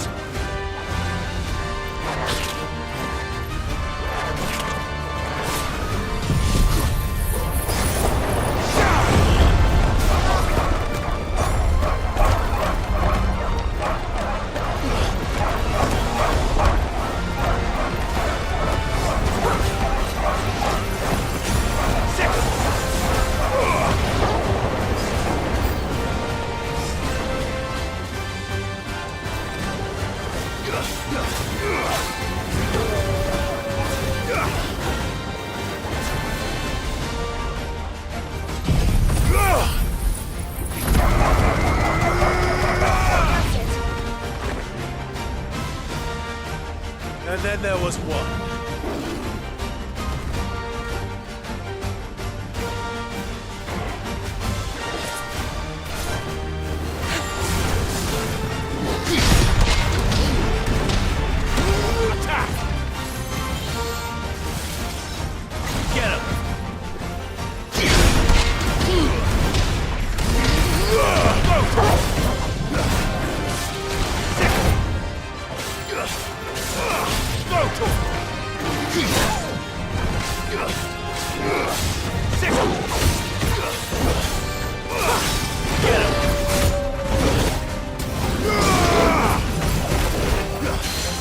This one.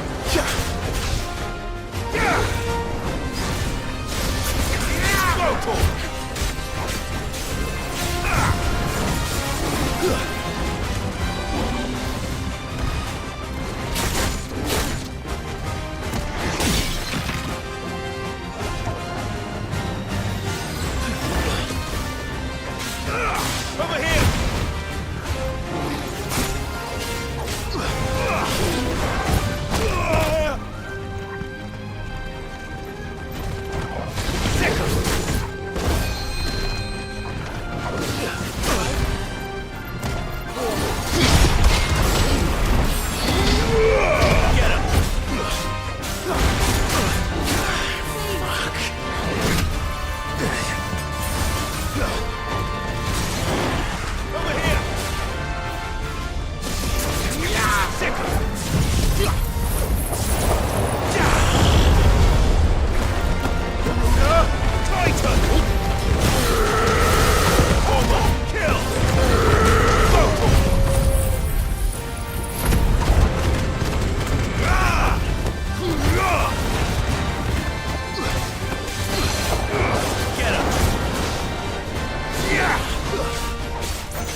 That wasn't too bad, was it, Torgal?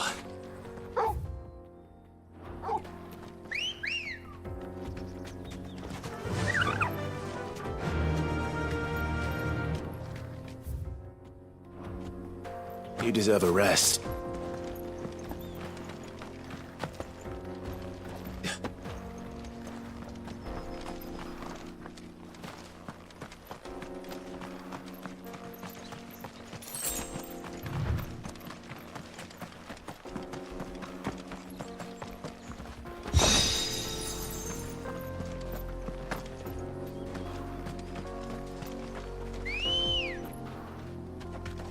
Ready, girl? Run like the wind.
I can walk from here.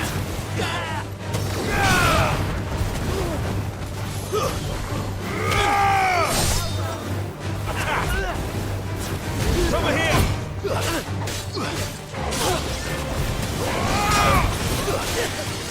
This one.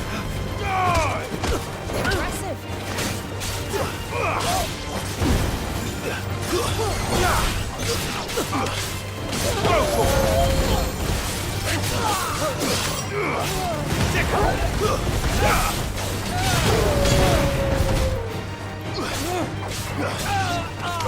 Get him! Stay down! Sick him!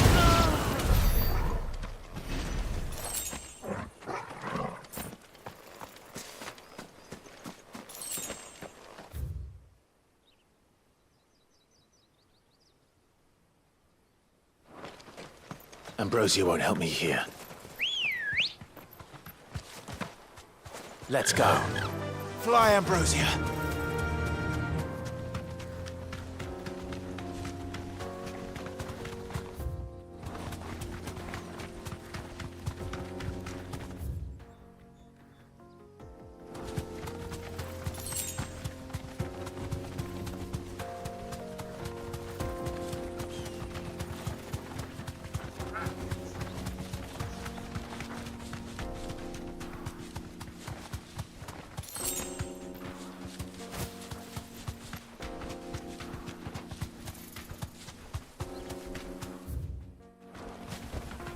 Be safe.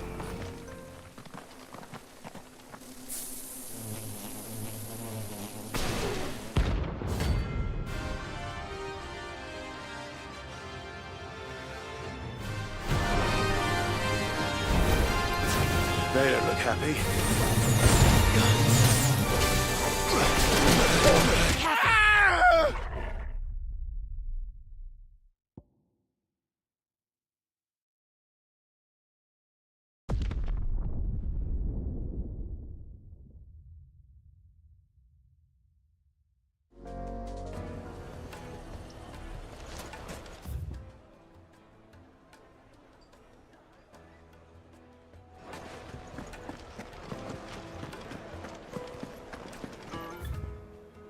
The finest fabric! The most fragrant now, herbs. Dusan, I know you're keen, but do you have to?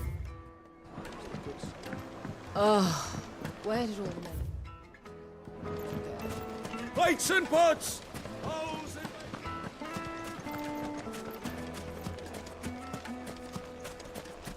No, I'm telling you, it's gone.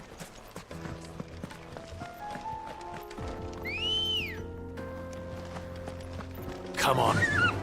Faster!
Boy.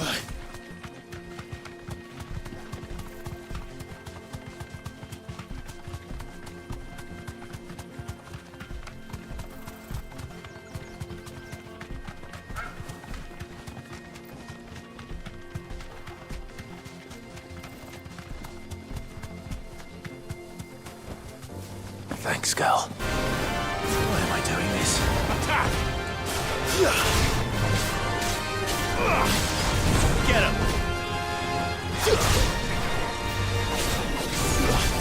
Go for it!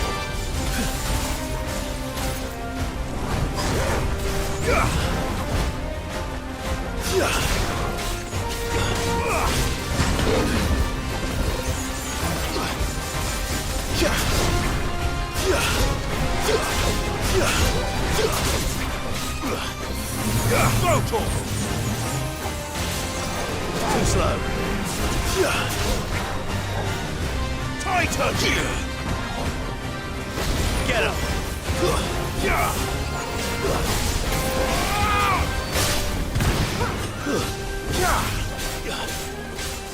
Go for it! Over here!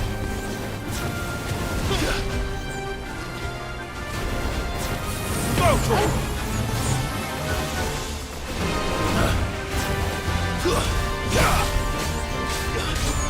Over here!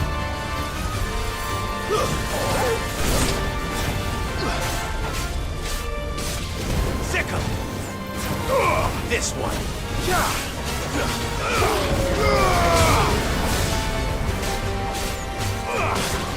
Go to him!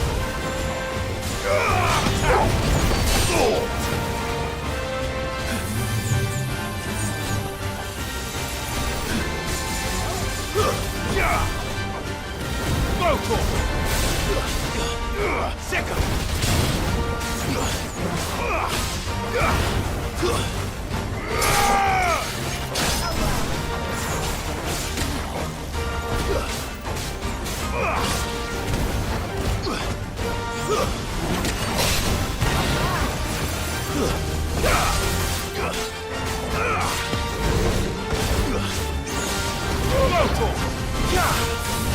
Get him!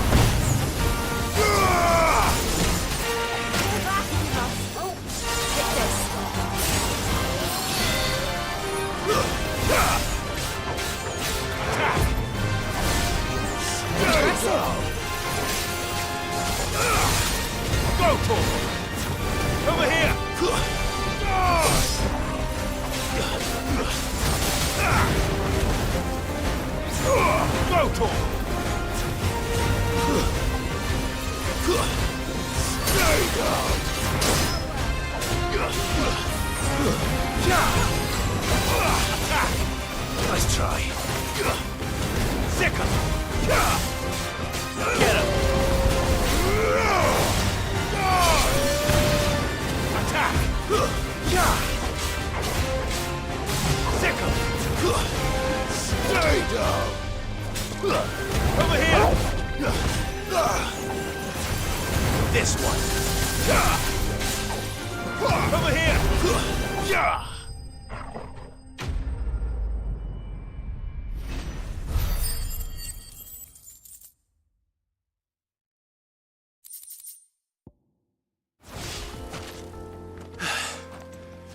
Peace at last.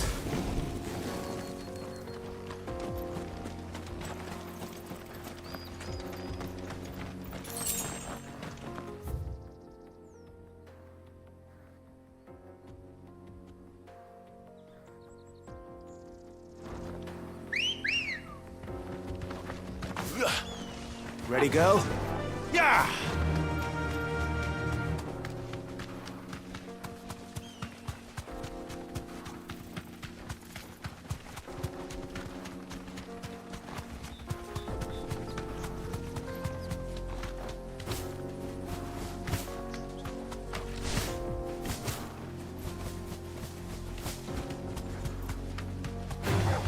All right.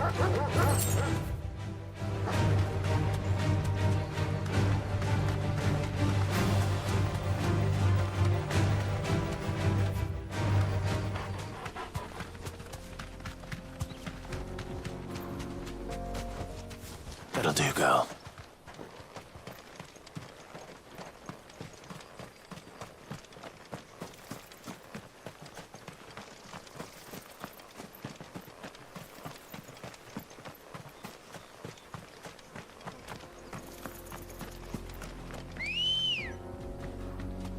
Come on.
Good girl.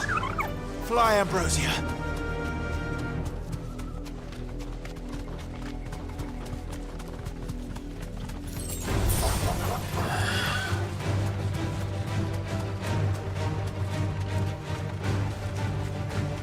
Careful.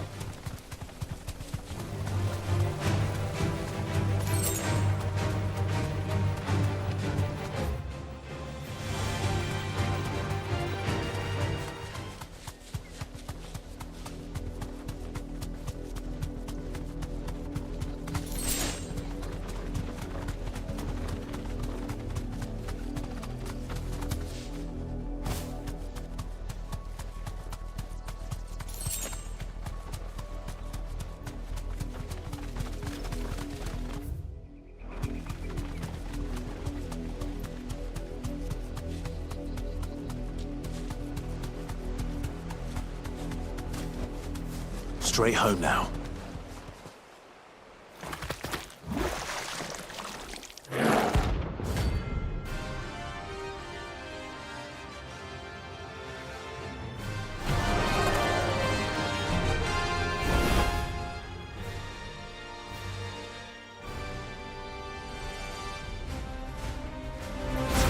Thought you'd take us unawares, did you?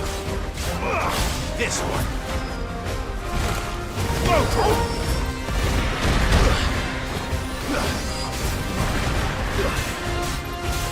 This one. Vocal. This one. Attack.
Get him!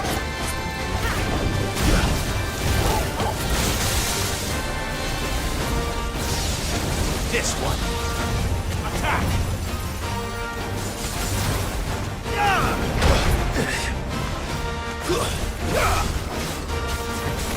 Over here! This one. Attack!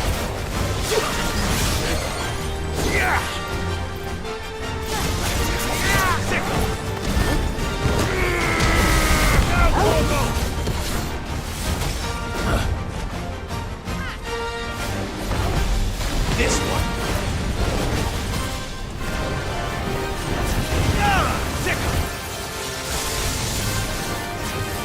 Go for it. Nice try. Go for it. Get him. Go for it.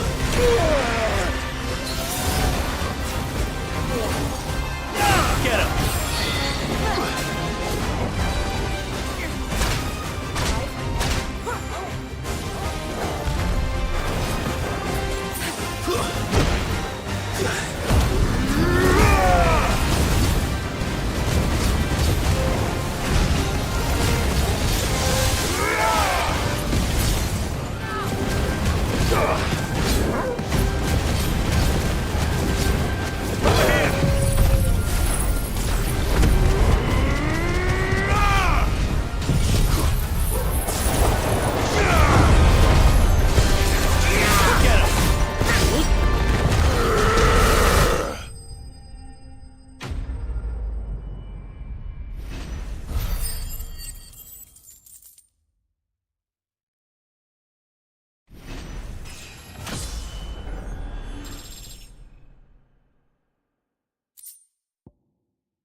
It's dead now. Whatever it was.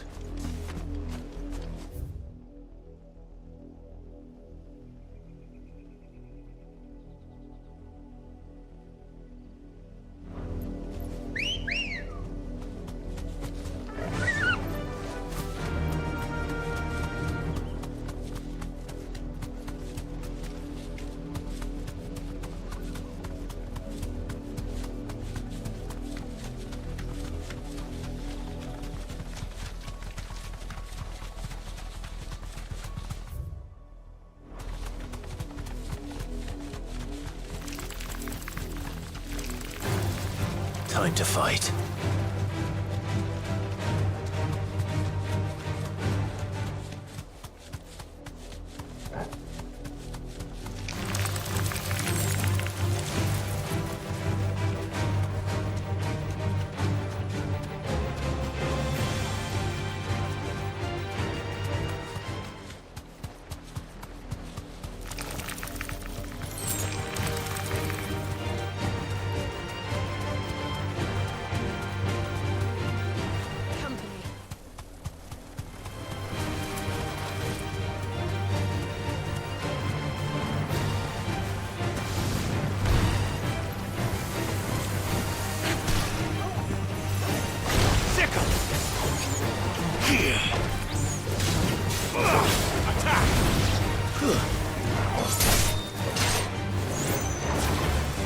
It's over. Get him.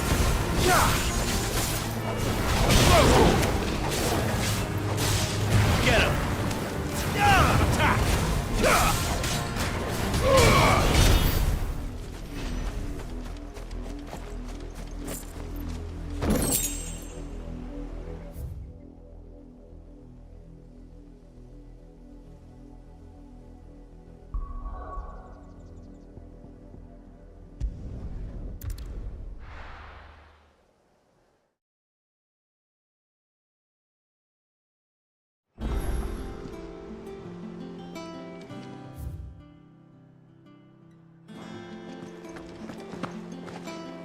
We need to find a way into Drake's tail.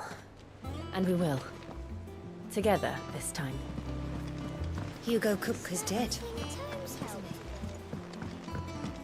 Told me she was building a ship.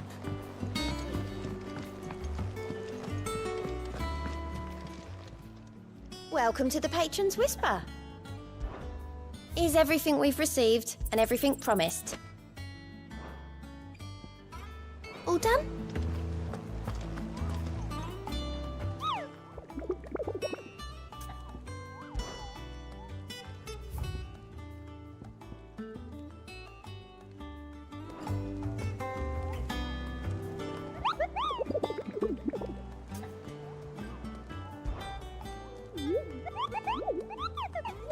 You mean the Iron Kingdom?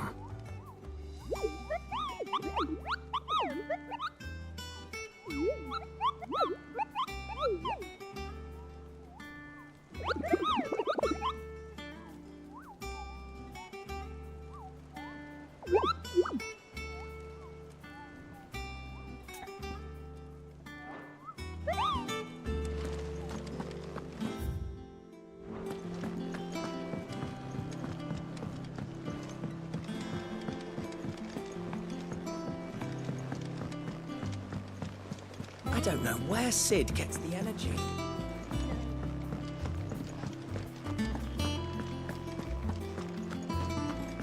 He cracked the crystal too.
Back, are you?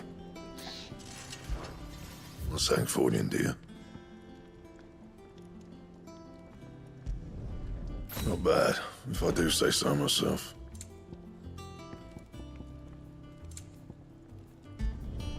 No scratches, all right?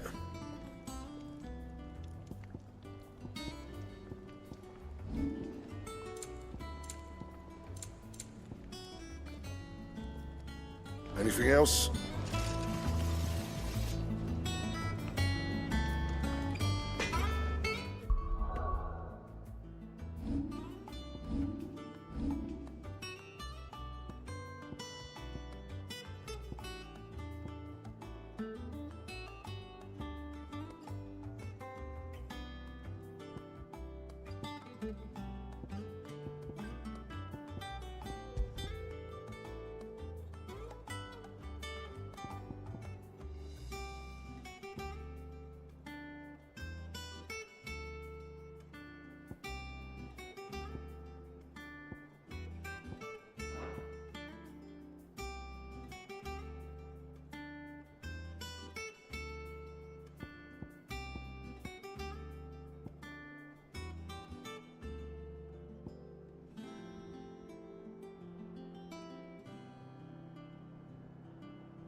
Is it business or pleasure?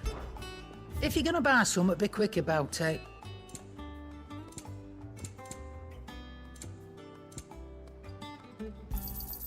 You're rubbing me blind, you know. You'll not find a better price than that. It'd better all be here. You'll not find a better price than that.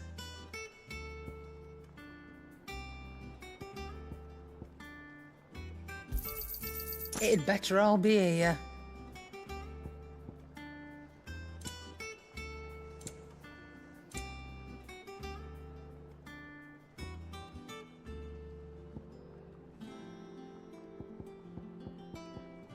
Come again.